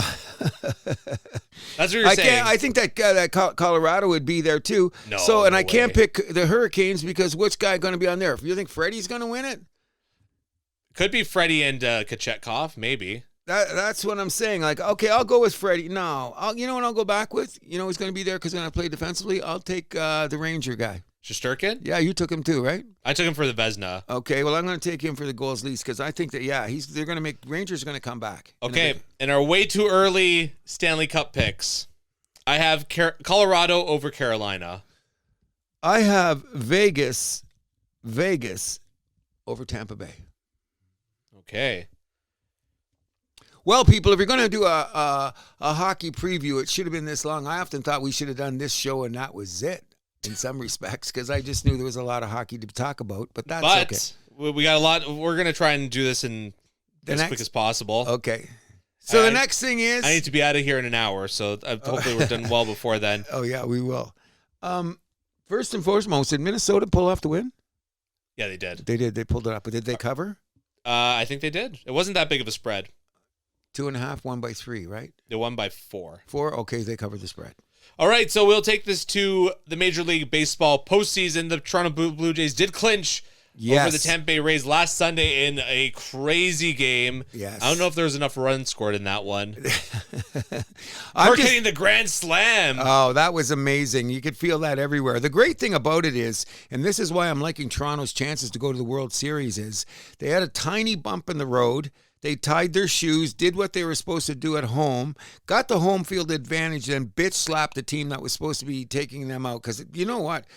If you look at all the pundits, nobody's giving Toronto the time of day, and I'm getting a little sick of that. Now, they beat the Yankees 10-1 the first game. That's great. Well, that's for a number of different reasons. Like, one is because the bye, a lot of people tend to think it more is a hindrance than a help. Because, like, those other teams were just running hot from the wild card, right? Well, you know what every team did this year, which they didn't do in the past? Everyone had full-on inter-squad games, and everybody played. Okay. Every team did that this year because they said part of the reason is they were doing drills and running and all that shit, but they weren't getting game situations. I heard that the Jays and Seattle had very competitive inter-squad games. Good. And the other thing about Seattle was they had Ichiro playing one of the games in right field for them. That's pretty damn cool, don't you think? That is. It's an inter-squad game anyway. Ichiro, one of the greatest baseball players of all time. So I still say Detroit's going to beat Seattle, but that's another story. Well, okay, let's finish up. So the Jays, they won that game 13-4 against Tampa Bay. Clinched their first division title in 10 years. Been way too long. Is it 10 years? 2015 was the last time they won the East. Wow.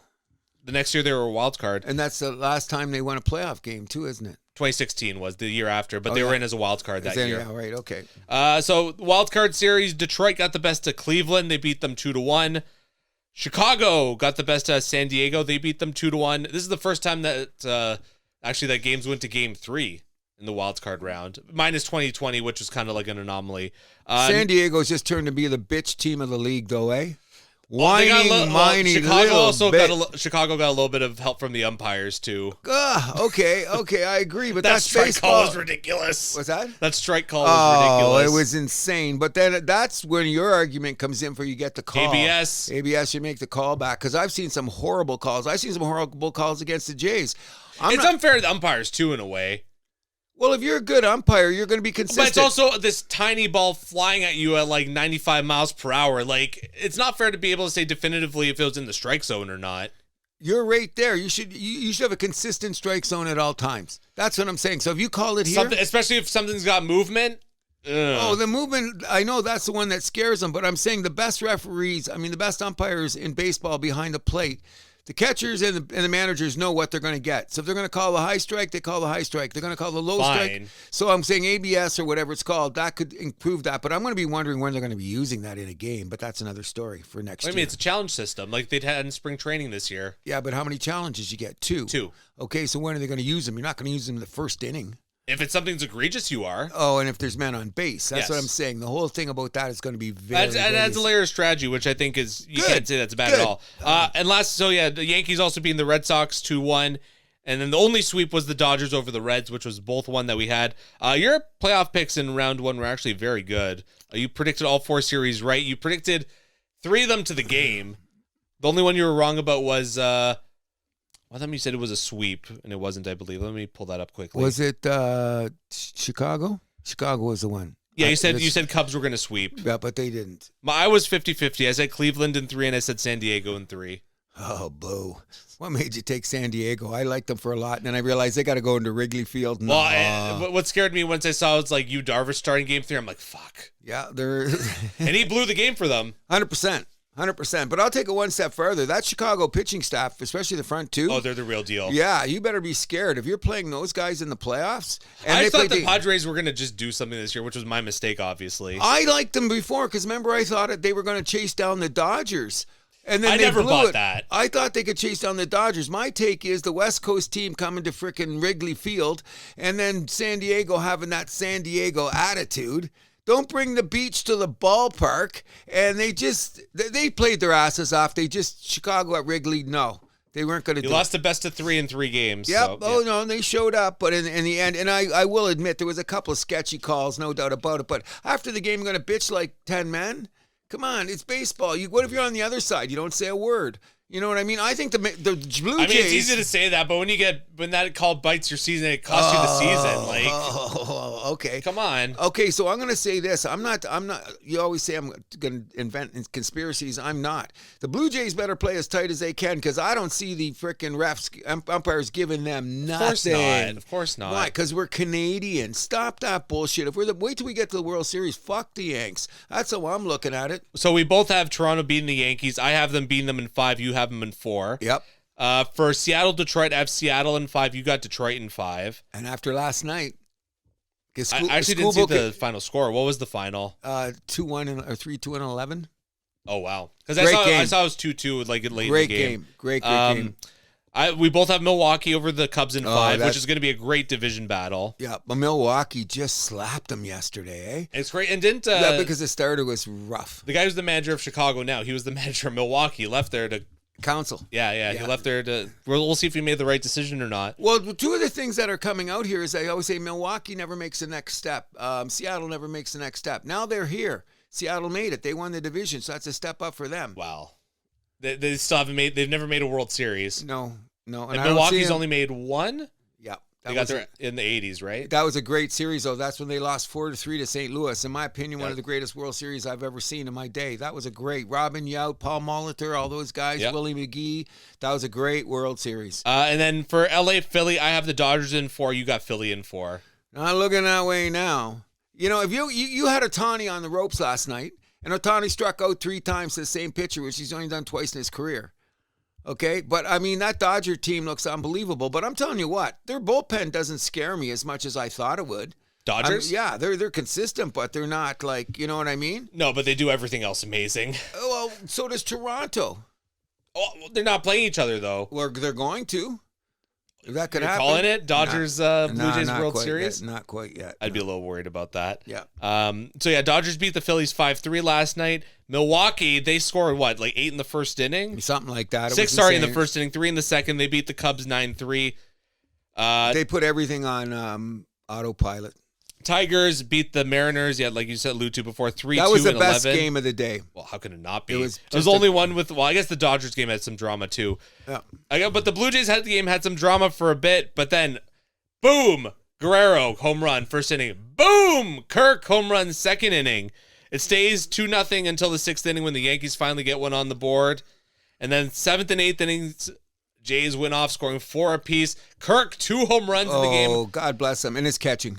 Yeah, Vladdy had a fucking game as well, too. Yeah. Defensively, offensively. He better get Gold Glove this year. Do you see the plays? 2 plays he made. The Jays are going to have 3 Gold Glovers this year, my prediction. Not Versho. He didn't play enough. Vladdy, Yep. Kirk, and then Clement's going to be a utility Gold Glove.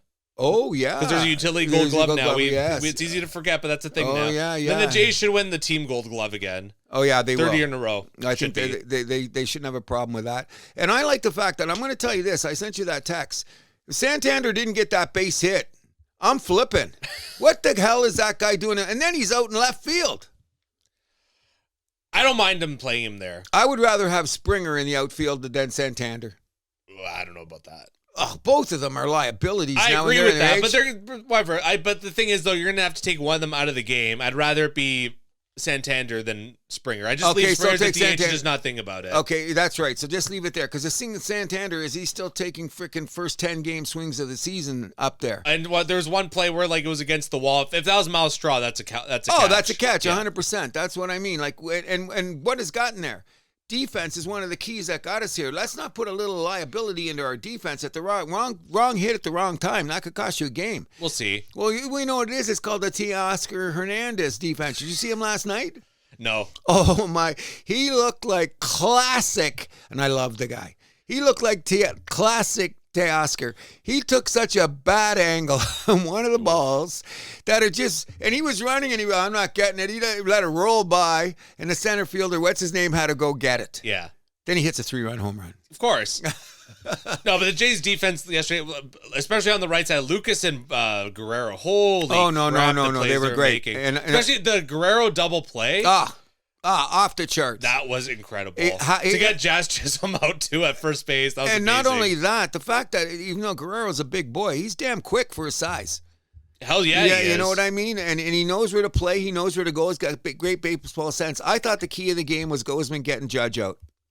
Oh man, that was like I'd like to have felt applause. I'd like to feel the tension in the dome. Bases juiced. Yes, with Judge coming up, who's hit 5 homers off Gozman in his career, and is like 400 on base. Whatever, it's just ridiculous. But Gozman pitched well. He got a little.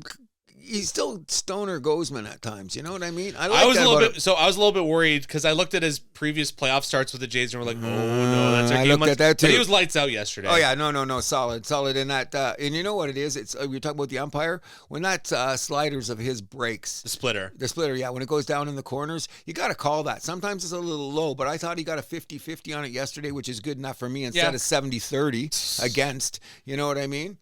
But the Jays bullpen was lights out yesterday too. Varland cleaned up the 6th inning, and then they got Dominguez in there for a few outs. Little, my brother is not a fan of Little at all. When he came in for the 8th, I'm like, that's your guy. He ended up being fine. Oh yeah. I think he just allowed Judge to get on, but he did well against the lefties. Then Hoffman closing it out. Okay, but that was not in a high pressure situation. Fine, but he got it done. That's all that matters. Now, I'm just saying this. I don't know. The great thing about it is that the Yankees have, because they played the wild card in those games against the Red Sox, they've got a rotating door down there in their bullpen. So this could be interesting if we were. And how many relievers did they use yesterday? It was more than 3. 5, I think it was. Something ridiculous. Gill was gone after the second.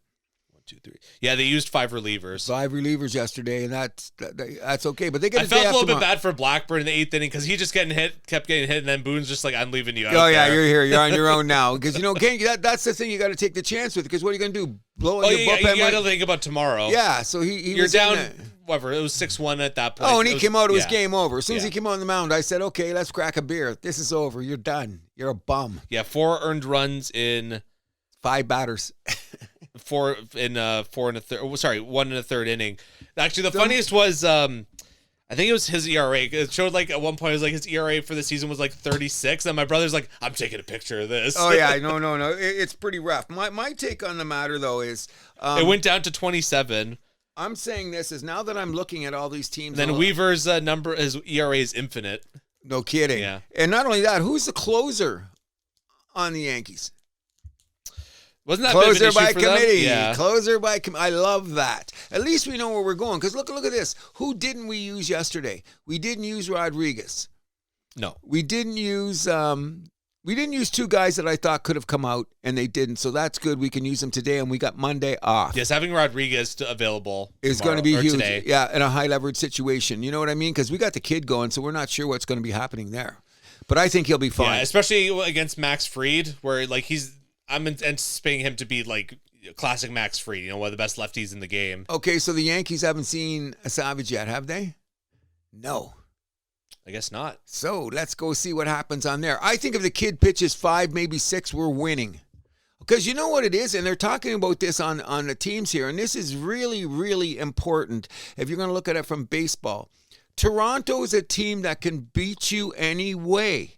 And that's huge. The Tigers are great, but they strike out all the time. They got what? Oh, you can't strike out the Blue Jays. No, that's what I'm saying. And you know what the thing is? That's why I say Philadelphia is going to be a little bit better. They got 3 guys that strike out and 6 guys that never strike out. Wow, the Jays only struck out twice yesterday. Wow. That's what I'm saying. So what the pitch count is going to take you up there. Whereas the Tigers, the reason they got in trouble is they were just striking out like crazy, going up there 5 pitches, go sit down. The Jays used to be like that. Yeah, but we're not. So one of the things is, and I heard Verducci say it, I heard Steve Phillips say it, is the key to Toronto is not just the fact that they play solid defense, is that they're a station-to-station team. Old school. That's how the Jays won it in 93, too. Exactly. But I mean, at any given time, we got anybody in the lineup that can go yard. That's huge. We brought that up last time. How many double-digit home run guys did the Jays have? There you go. 8, I believe. Yeah, and so you got anybody in the lineup, except for... And I'm having trouble dealing with this guy, too, and I'm glad that he's there because of his defense. But Gimenez came up with a big single yesterday. Guy's hitting his 2 hits, 2 RBIs yesterday, 2 runs. So that means today we're going to get 0 for 4. You take it with the defense. Oh, his defense sure hand shortstop. That's what you want. Yeah, so I'm keeping him in there no matter what. If he goes 0 for 4 today... Actually, I think Clement's been struggling more than him. Lately? I think he's over trying now because he's got up there. Yeah, he's over swinging. Some of his swings, he wasn't swinging like that earlier. I just think he's pressuring himself, but I think he'll be fine. You know what I mean? My question is, like I said, I'm worried about Santander being in the lineup. Milani, look at this. Everything that's supposed to get us to where we are today is null and void. Think about it. How so? No Bassett. No Scherzer. I told you Bassett wouldn't be on the playoff roster. That's right. Though. Okay, no Bassett, no Scherzer, no Bichette. Barrios is on the DL or whatever it is, IR. Yeah. Okay, so these are all mainstays. But Scherzer, the way he was going down the season, you couldn't put him on the roster. Okay, no, I agree. But look at where our starting rotation is. Let's go to the All-Star break. You're going to tell me we're going into the playoffs, our first 3 starters are going to be Gozman, Bieber, and a Savage? You would have thrown me off the boat. Cruz, what have you been smoking? But we're still solid. And you got Lauer for Game 4. Whether or not he's going to get the starter, they kind of like I think they should start him. I wouldn't mind if they did the Varland and then Lauer thing like they did. Why? I think it worked out well. I'm saying no. I don't mind Varland as an opener. He's got that swing and miss stuff where I wouldn't mind having that against the top of the order. Then you just put Lauer in there for I don't know, hopefully another 4 or 5 innings. I agree, but I'm saying, if Lauer comes out and gives you 5 to start, then we can use Varland later in the late end situations. That's what scares me because he's probably better. He could be a high situation guy. I get that. You know what I mean? So I know what you're saying because if we kill that lineup right in the beginning and we build a lead with the way we scratch and punch and all that shit, I agree. But I think that Lauer should be getting a little bit more credibility for his starts. I'm really thinking I wonder how he feels personally, but they're all team players, so I guess it's okay. But I would give him a start and keep Varland around because Varland's really been good in the last month. He's one of our most reliable guy. And where did Little come from yesterday? When he came out, I was a little nervous too. Well, I think that was a situational thing because he was going up against mostly lefties. Yeah. Lefty. I think you're fine with him. Yeah, that's the only guy you let on was Judge, who was a righty. Yeah, well, that's Judge. It's Judge. Yeah. Okay, so the way we go. Do you see Toronto winning the series though? Don't you? Jays in 5. I think it's gonna be tough with the Yankees. Like today, I'm really worried. But I think I'm not worried at all. I think the kid's had enough start. He's got moxie. I'm more worried about Fried. We're going to get him. It's going to take, why? You know why Fried is? We'll get his pitch count up. The reason he went against the Sox is another swinging team miss. And their defense got to him. I'm glad we're playing the Yankees over the Red Sox, really. Me too. Because they seem I'd be scared shitless going up against Crochet. Me too. And then now here we go. So I'm saying now, like the last time we played Fried, we got rid of him in 5 innings. What was his pitch count? 90? Like we just chipped away at the guy. Now, he comes out today and wins 3-0. Are you going to be shocked? No. You know what I'm saying? But I'm thinking the kid's going to be good for 5 or 6. He's got moxie. He's going to be good, and our defense is going to come in because the Yankees' defense is still a little suspect. Can be. Yeah, it can be. Judge is not. Well, we're praying for a Volpe error from shortstop. We didn't get one, but then it's just a matter of time. And Chaz Chisholm is not as good as his ego, and he'll throw the ball around a bit. I think he's a little bit known for his bat than he is for his defense. He's supposed to be helping them defensively, but I don't see it. And their outfield is no better than ours on a defensive level. There's no way. We got 5 guys that can play out there that could go for Gold Gloves. Can't say that about the Yankees. Definitely not. You know what I mean? So I think we're going to beat them in 4. Anything else for baseball? Not go Jays. This has been great. I've seen Jays stuff everywhere. I see little boys wearing Jays uniforms. It's just freaking great. Good for the city. Great for the city. Great for the city. We're loving it. We'll move over to the NFL, where the NFL has unveiled a plan, or not officially, but the word on the street is they want to have 16 international games a season, so basically 1 a week. That's insane. Imagine if insane. It's actually kind of cool because like you basically have like football from 9 a.m. to like midnight. I'm not having a problem with that. Come on, this is me we're talking about. No, I don't have a problem with that. What I have a problem with, and I'm hearing a lot of guys like, if you listen to, I don't care if you watch him enough, McAfee has real guys come on his show like Shipley, J.J. Watt, who else? They got guys that have been in the trenches.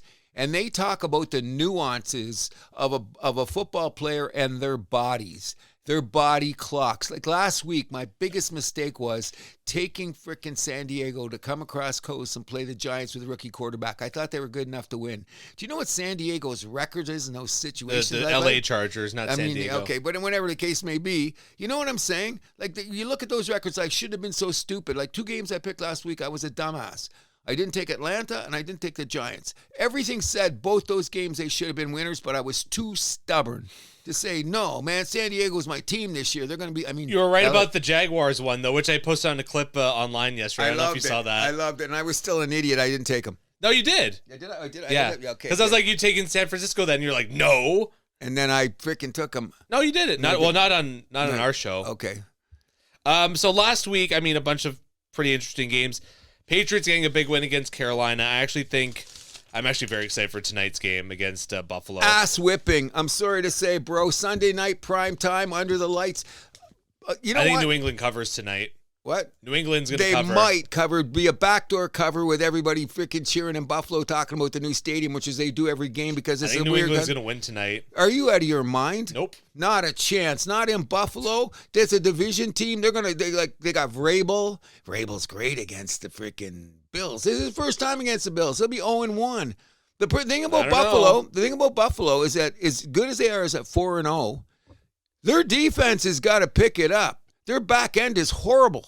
Their secondary is just terrible. Now, when they're good against the run, they get a decent pass rush. I think the guy in the middle, what's the guy? Oliver. Oliver's coming back tonight, which is going to make a difference.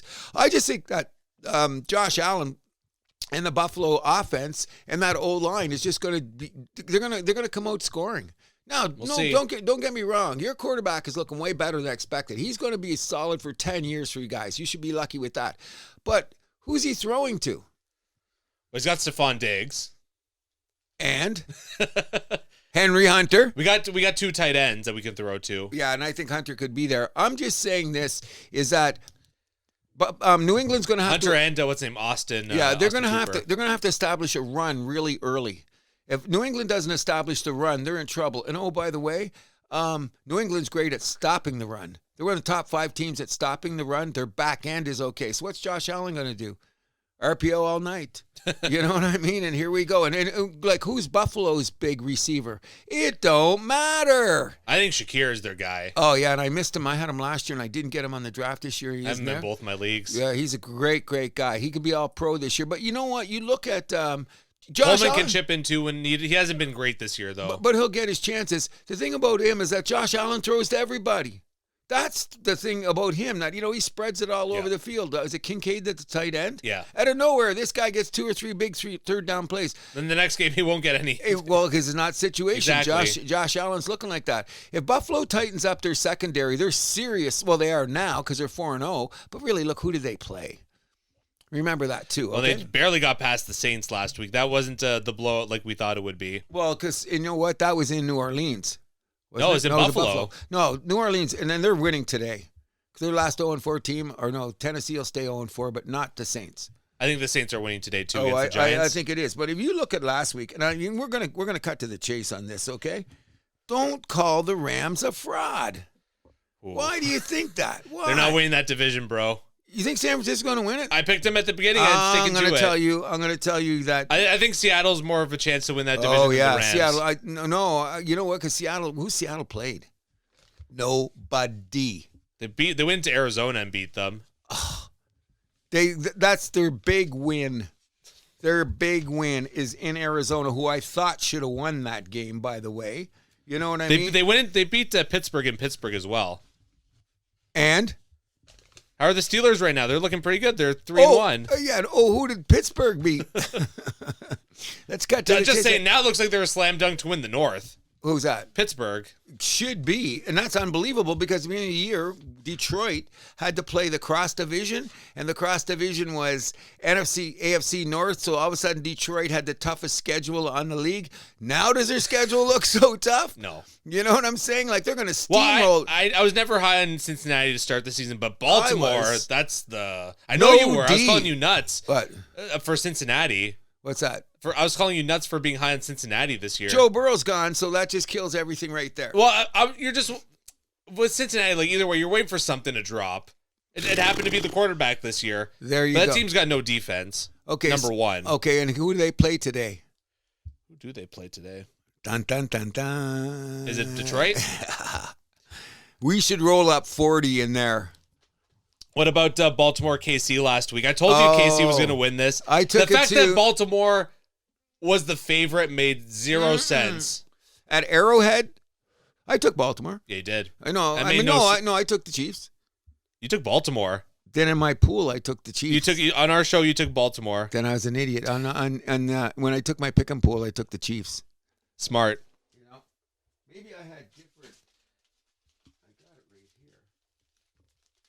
Either way, my last week's picks were here, and I definitely took the Chiefs. I guess I changed my mind after the show and got some sensibility in my head and said, no. Come on, Arrowhead, baby. Arrowhead at home with them. And guess what? Kansas City's back. You know, they're going into Jacksonville today. I think that's one of the sneakiest cool games going. That's one I struggled with for the show. I took. Don't worry, I got my picks. And then we had the craziest tie ever last week. Green Bay, Dallas, 40-40. Score got me, which was the coolest part about it. It was a score that we've never had before. Okay, now here's the craziest thing of all, though. You know, when you think about this, ties got to go. I think they should just extend overtime to like a full quarter. I think it would get rid of a lot of ties. I think the best thing is Pat McAfee brought up the greatest idea of all time. Not the college rules. No. We're going to have a shootout in the NHL. I mean, the NFL. Oh, that's stupid. Got to win somehow. Bring out your kicker. I would just start make at 35, and you put the whole team out there. You put the whole team out there, you kick. And if you make it, the whole team goes out there kicking. Well, that's ridiculous. I would make it the full 15 minutes. You're going to have a lot less ties. 10 minutes isn't enough. Well, they're going to have 15 minutes after tie. They used to have 15 minutes back in the day. They shortened it for player safety. Way back in the day when I was a kid, they had 15-minute overtimes. That's how it should be. I don't think it's going to make any of a difference. What if it is tie after 15 minutes? What do? You're going to have less, though, is my point. Maybe. Because that's one more possession. If McVay didn't have the balls to go against frickin' San Francisco the other night, we would have had 2 ties in 4 days. So I'm giving McVay credit. Now, how did Rams blow that? Why didn't they do play action? Ran right into Fred Warner and Buddy. Like what? Like McVay, for all your genius, every once in a while That you made fart no too. sense. None. Fart I thought too. they were going to get the Stafford bootleg. You know, and Devontae Adams had a great game, made 2 drops. That killed him. Yep. One was a tough drop, but it was in his hands. Can't catch those Stafford passes yet. They're coming in too quickly. I just say that the Rams defense is going to be one of the best at the end of the year because you notice every game against the Rams and they're trying to figure it out because they're so young. So if you look at their first quarter numbers and first half numbers, they're kind of But when they get to the second half, they tighten up. Okay. The situation. So I think the Rams should be 5-0. But they're not. But they're not. That's called football, which just makes it really crazy because you look at last week. Is Atlanta any good? But Washington didn't have their quarterback, so they ended Jay up. Daniels is back this week, though. Yes, he is. Okay. Carolina at New England was a gimme on New England. Philadelphia beating Tampa. That just proves that they're Super Bowl champs. Tampa Bay didn't make it a game until the second half. That was the problem there. Agreed, but Philadelphia's defense was killing them. Sure. They put their arms up over. Should have been closer, though. Sure it is. I think Indianapolis at the Rams, they gave it a good go. If that kid doesn't make that dumbass play going into the end zone, that was a huge play. That's dumbass of the week. Maybe of the year. Like, you got to go a long way to be more dumbass than Hold that. on to the ball, kids. Oh, no, his girlfriend was in the fan. He was getting ready to do some dancing for his girlfriend. Oh, whoops, dance didn't get there. Didn't pay the band. Uh-oh, touchback. Touchback is the way that you're going to do it. I think Indianapolis is for real, and I think they're kicking ass this week. No doubt about it. Chicago, Vegas? Vegas going to win. They lost to the Bears last week, I'm saying. Oh, yeah. No, yeah. Vegas is going to win this week? No, they're going to get their asses They're going to get their asses kicked this week. I thought Karma for the Brady shit. You got it. But the interesting thing, though, is that Chicago looked good there, and Vegas' defense is supposed to be better, but they're hitting the injury bugaboo. So they're and Geno Smith ain't looking too good. He ain't looking like Sam Darnold Yeah. in Seattle, so that's going to be trouble. The craziest game, though, is which I thought were gimmies, and this is why I want to get on a show with these pundits in Toronto. Like, what the fuck were they thinking? I thought Monday night was the 2 gimmies going away. Like, how could you not take Miami and Denver? The Jets should have had that game, though. They puked it up, man. Well, you know what? Miami played tough. No, but they killed themselves. The turnovers and all the penalties. Come on. Well, that's an undisciplined team. Aaron Glenn, get your shit together. But Justin Field isn't going down. He's got to stretch the field a little bit more. I like him for fantasy, though. Oh, yeah. He's got everything you want in fantasy. But look at those 2 games. Cincinnati at Denver. People took Cincinnati and the points. That made no sense. None, because Denver's got one of the best defenses in the league. And if you look at Denver's schedule, they've actually had a tough schedule. People don't talk about it. I hate Denver. Agreed. They've had a tough schedule, but for them to beat Cincinnati, who has a shit defense and no quarterback, and you're coming into another tough place to play, Mile High, come on. I don't know. I couldn't understand any reason. I seen them 2 or 3 people taking Cincinnati in the points. I thought I must be on heroin or I'm not. I don't understand football. But I thought Monday nights, and you know what? On my little ProLine bets, when I got my $2 bets upstairs, you can see them before you go. I had Chargers on 3 cards last week, but I had 5 winners to go with it. It just killed me, the one freaking game. But I already had, they were dead, but I had Denver and Miami on 3 tickets. Right. With the Lions, with the Philadelphia. Okay, we got to wrap this up. So we're ready to go to our picks? Yes, I am. Okay, so we both picked Minnesota. They won. It was a 3.5 point spread. They won by 4, so we both got that. Okay. Houston at Baltimore. Houston's favored by 1.5 on the road. I'm going to take Baltimore, the home dog. I'm taking Houston all day. Win by 10. Wow. Miami at Carolina. Miami's favored by 1.5 on the road. I'm on the home dog again, Carolina. Oh, that's the toughest game of the week. I don't know what to do about those home runs, but I'm taking Miami even though I hate them. Vegas at Indianapolis. Indianapolis favored by 7.5 at home. I'm going to take them. Easy. Winning by 10.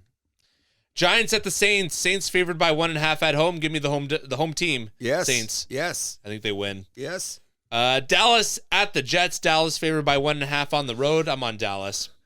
Dallas has got to win. Have to win or their season's done.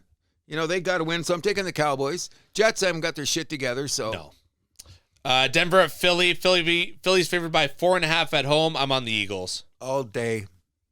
Denver's going to not be big against the East on the road this year. I can smell it. Tennessee at Arizona. Arizona is favored by 7.5 at home. I think they could win this one by 10. Give me the Cardinals. I'm taking the Cardinals too. Tampa Bay at Seattle. Seattle's favored by 3.5 at home. Seahawks all day. No kidding. Detroit at Cincinnati. This is probably your game of the week. Detroit's favored by 9.5 on the road. I don't think they cover. Give me Cincinnati. I'm betting you the beer they win by 15. Okay. 15. Was I stuttering? 15. 15. You know what's going to happen? Who's quarterbacking today for the Bengals? I don't even know. Browning. You seen Detroit's defense now that everybody's back? Pack of frickin' animals. They're going to kill. And how they're going to stop them? We'll see. I don't think they're going to win by that much, though. Washington at the LA Chargers. Jane Daniels is back, but I think the Chargers are going to be too much at home. They're up by 2.5. Give me LA. I'm taking LA too. New England at Buffalo. Buffalo favored by 7.5. I think the Patriots cover. It's going to be sad when Buffalo scores those 2 fourth-quarter touchdowns and you thought it was going to be close and they win 34-20. Okay. And the Monday night, this could be the toughest one of the week. Kansas City at Jacksonville. Casey's favored by 3.5 on the road. Give me the home dog. I'm taking the Chiefs. They got to win. Because you know why they got to win? Because that means that Jacksonville goes up. So if they don't win their division, they got to be scrapping for a wild card. So it's one of those games that they got to, like, people forget games early in the year are just as important. I think Kansas City, they're going to be scrapping for a wild card anyway, though. I think now that they got the guys back on defense. But they're going to be chasing the Chargers, though. That's what I'm saying. So those two are going to make it for sure. I thought all three of them would make it, but Denver's schedule is fucking them up, even though their defense is ferocious. Yeah. But they're on the field too long. Last week you beat me 7-9, by the way. Your first win of the week. Or first win of the year. First of many. Okay, we'll see. We will take this into soccer. We'll make this a quick little soccer report. Stanley, not now, buddy. Okay. TFC got the 1-1 draw versus Inter Miami last week. They got the 2-2 draw at Chicago last night. What do you think happened against Miami? They did that. Messi took it easy.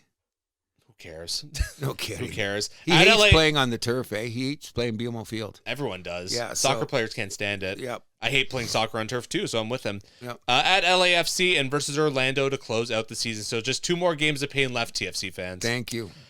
Champions League. Wow, we had some games. Mbappe scored a natural hat trick to carry Madrid over Kairat from Kazakhstan.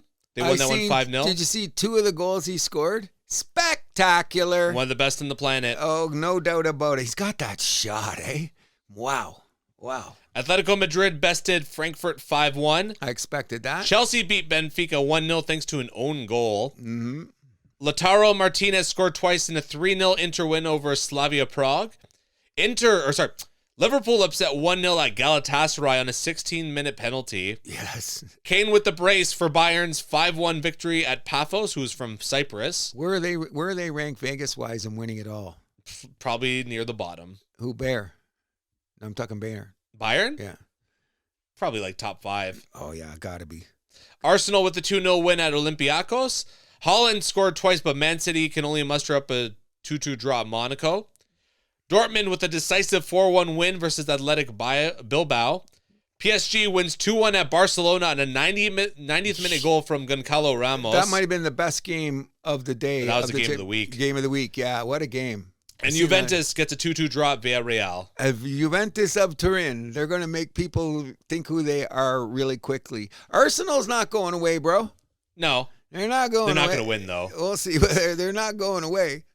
They'll make it past the league stage, but they're not going to. We're going to have to see. Those guys, you know what? They play like the Florida Panthers or some shit. Arsenal? Yeah. They fuck those bums. They look like they're headhunting when they're out there, which you don't say a lot about soccer teams, but they're not afraid to make contact, are they? No, definitely not. No. And then that'll take us there. We will move it over to the CFL where the Argos Lost once again versus Versus Hamilton at home. What was the score, like 40? Oh, they lost 49, by 20. It was 20 just something. the Hamilton fans were having a freaking picnic. I'm sure. At Saskatchewan next weekend, then at Calgary to close out the season. Toronto does not play the final week, so they'll be let out of their misery a little early. That's a good thing. What do you say really quickly for the final? Saskatchewan, Hamilton? BC's coming on. BC's coming don't count out Calgary either. What's that? Don't count out Calgary. Because then you know what I think? Hamilton should come out of the East, though. Yeah, but mind you, there could be a team like BC or Winnipeg going in the crossover, so they could play in the East. So if you know what I think it is, I think when you get to the semifinals, it's going to be BC against Calgary. Could be. So one of those teams are going to knock each other out. Don't count Winnipeg out, though, either. No, I know. They've been having their issues, though. We'll have to see. Playoffs are always crazy in the CFL. Yes, sir. We'll move this over to the WNBA, where Nafisa Collier, shortly after being eliminated, had some words for the commissioner, which I got to say I am behind her. I'm not criticizing the top end and the officials. Yeah. Basically saying, like, what the hell's going on here? Got to call this stuff. Criticizing the commissioner as well for her comments about Caitlin Clark, saying that how she's lucky because the league propelled her sponsorship opportunities, which is ridiculous because she already had that platform in college. And if anything, Caitlin Clark brought eyes to the WNBA. So don't you think she should lose her job just on saying something that stupid? 100%. Like, get rid of her. You know what I mean? And oh, by the way, one of the reasons that Caitlin didn't play the whole year is because of that insane physicality that you let go. You know what I mean? I see things it was like WWE out there. Yeah, and you know what it is? You don't see any of that in the NBA anymore. Like, I think it's a little more physical, but the WNBA is freaking hand-to-hand combat. I think a part of it is the shooting is never as good, so the scrambles underneath the baskets are insane, but that doesn't matter. You can't be throwing elbows and throwing hip checks and all kinds of crazy-ass shit like that. I will be saying this, though. Phoenix.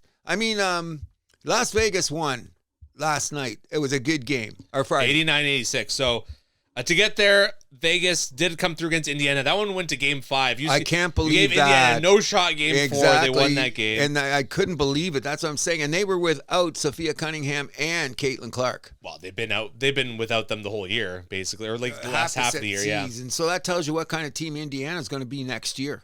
The fact that they got this far, come on. And Phoenix dispatching of Minnesota 3-1. Mind you, Minnesota was without some of their stars, Collier and who got hurt with the crazy freaking physicality of the team. But Alicia Thomas is coming down the stretch like a champ, like Secretariat. She's playing out of her mind. I think the two best players I've seen in the last month are her and Asia Wilson. Yeah. They're both been playing great. I think this series might be extended. Because Phoenix is like the Secretariat coming down the outside of the track and just coming on. Wow, they play. And it's a best of 7 now this year. Yeah, for the first so time. that's what I'm saying. It's gonna be a scramble. Should be good. Game 2 will be on today, 3:00. Vegas looking to go up 2-0 in that series, and then before the series shifts back to Phoenix for games 3 and 4. The Phoenix crowds are going to be insane. I'm sure the support they've been getting is insane. Really cool. Good for the girls. Just clean up your act, and you have a better product. Well, it's up to the commish. Formula One. It's 1:37. Yes, it is. So Singapore is on. We won't talk about that until next week. But Christian Horner, your boy, I told you he'd want back in F1. He's apparently phoning teams. I know. I told you he wouldn't be just like resting and going on vacation with all that money. He's got a little bit of an ego problem, don't you? I think he's just a competitive guy. Oh, competitive too. Do you think he's going to get back in? I say not next year, 2 years. There's a chance he could get his own team because they're at 11 teams. They're going to be looking to get to 12. But I heard Cadillac. Oh, right. Because he already got turned down by, is it Cadillac that's coming in? He turned them down. He can start his own thing, though. Don't forget. He's smart enough. He's just got to get the off-field bullshit, not bringing it to the game. It's pretty simple. Exactly. So U.S. Grand Prix is going to be 2 weeks away. Mexico the week after. Brazil, which is one of my favorites, 2 weeks after that.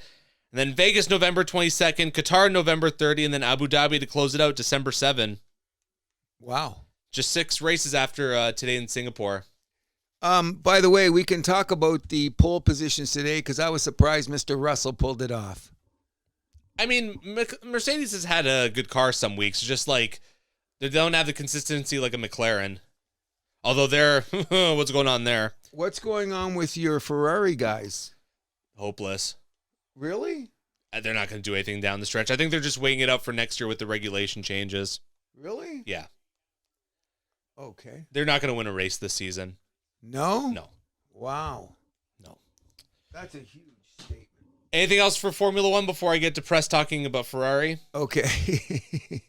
Okay, I'll leave you alone. NBA, the only really thing that happened was Al Horford and Seth Curry signing with Golden State, a couple old guys. Not that old. Seth's younger than Mr. Horford's Curry. old. Okay. Can I just tell you one thing that I think that you should be taking note of before we end the show? Did you see the Kawhi Leonard press conference? No. Gold Kawhi of all time. He doesn't have the best press conferences. He acted like, did I do something wrong? I see no wrongdoing here. So he's got schmuck like you. Thank you. So here's the deal. That's not a compliment. Okay, but anyways, the dust is settling. What's going to happen? Is the dust settling? I hear one day I hear just this. Because the owners aren't saying anything, I don't think means that anything's happening behind the scenes or that nothing's happening behind the scenes. Okay. Because the only guy speaking up is a minority owner. Keep that in mind. I heard that, but I mean, nobody. I think it should be the clamor should be louder. If he's but these owners act in the shadows anyway. So just because no one's speaking up now, I don't think there's anything to read into there. Did you hear anything from Adam Silver? Because it's still being investigated.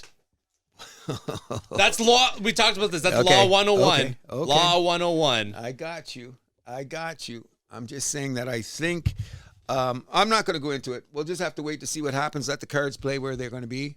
You know what I mean? But Fuck him for circumventing the salary cap. Making a joke out of everything. Okay. Another reason not to watch the NBA. Well, if you, I'm not gonna argue any of that stuff. I just think that if something serious happens with Kawhi, watch the onion break open. That's all I'm gonna say.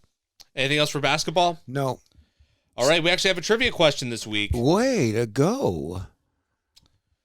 Can you name the 9 teams since 1970 to win 3 straight championships in the NHL, MLB, NBA, WNBA? Since when? 1970. New York Yankees. New York, no. Yankees never won 3 in a row? 98, 99, 2000. Oh, yeah, okay. So what, 9 teams? Yes. Okay. Islanders, Habs. Did Oakland do it? Oakland yes. A's? So what did I say now? Islanders, Montreal, Habs, Yankees, Athletics. Bulls. The Bulls. Lakers. That's 7, right? 6. Let me get a quick look around for 3 times. Anybody else in the NBA? No, because Golden State didn't win 3 in a row, did they? No, Miami didn't win 3 in a row. Oh, no, neither San Antonio didn't win 3 years in a row. So somebody else in baseball win 3 in a row? No. Because it was only the Athletics, right? Athletics and the Yankees, that's it. And the Yankees. Nobody in football has won 3 in a row. No, there's no NFL team on here. No. So it's just hockey? In hockey, we named both of them. So everybody else has got to be in baseball. WNBA. What? WNBA. Oh, it's in there too? Yes, somebody might have won 3. I don't think Minnesota won like 3 in 4 years. I don't think they won 3 in a row. Okay, so we got 6 of the 9 teams, right? Yeah. Okay, so let's just think about this for a minute. Let's go down the wire in baseball. No, I don't see anybody in baseball. Basketball, we named because can we say Chicago twice? Chicago twice. I guess that counts. I don't know. Oh, why would I not? Chicago twice. So that's 7. One of the WNBA ones, I think one of them. I think someone won 3 years early in the career. It has to be because they're on here. Okay, but I think one of them is a defunct franchise. Interesting. I think so because I was looking through it the other day. Fuck, is it like Houston or something? Because they won like the first few WNBA titles. Yeah, back in the day. I think it was Houston. Okay, so we're going to be taking too long. We won't figure out the rest. Give us the 9. Oakland A's. Yep. Montreal Canadiens. Yep. New York Islanders. Yep. Chicago Bulls. That's just on 1. Oh. Or 1, 2, 3, 4, 5, 6. Okay, my brother said 9, but there's 8 here. So we did name them all. Okay, did we? Yeah, Houston Comets. They were the one. Okay, yeah. So we got everybody. Yankees, Lakers, yeah. Good, not bad. Well, it's from the 70s. Come on. We should have an idea what's going on there. That's why I'm saying about the 3 times in a row, it's staring the NHL in the face. Yeah. It's very, very tough to do. In any event, We know the show ran a little bit long, but if you listen to the whole thing, you will be educated, you will be informed, and you will be invigorated. Don't you think so? Yes, we do. And I need to get out of here soon. Okay, let's get going. In any event, let's go Blue Jays. Number one priority in the city, bar none. Don't you agree? 100%. Okay, let's go. Let's do the things that we can do. Screw New York, and let's get some winning. Yeah, I want to get out of here, edit this, and then watch the game at 4 o'clock. That sounds good to me. And by the way, one of the things we like to end the show is, hey, everybody out there, learn to love each other. Anything else you got to say? What are you looking forward to most this week? What's that? What are you looking forward to most this week? Montreal bitch slapping Toronto first night of season. Oh, that's so cute. Thank you. I just say I'm looking forward to that. So cute. We're gonna see. It's in Toronto too, isn't it? So Toronto's gonna win. Well, we're gonna see right off the bat. Just like your take last year, Montreal's gonna win the season series against Toronto. You guys won the opener, and that was it. Well, okay. Well, let's start with that again. 7-3 in Montreal, best game I've ever seen in my life. Oh, okay.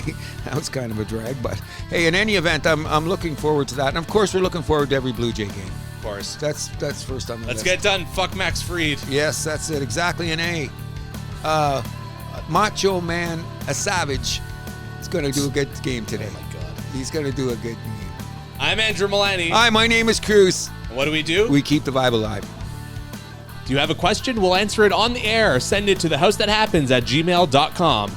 You can find us on Podbean, Spotify, YouTube, Amazon Music, iHeart Radio, Player FM, Podchaser, Boomplay, and SoundCloud.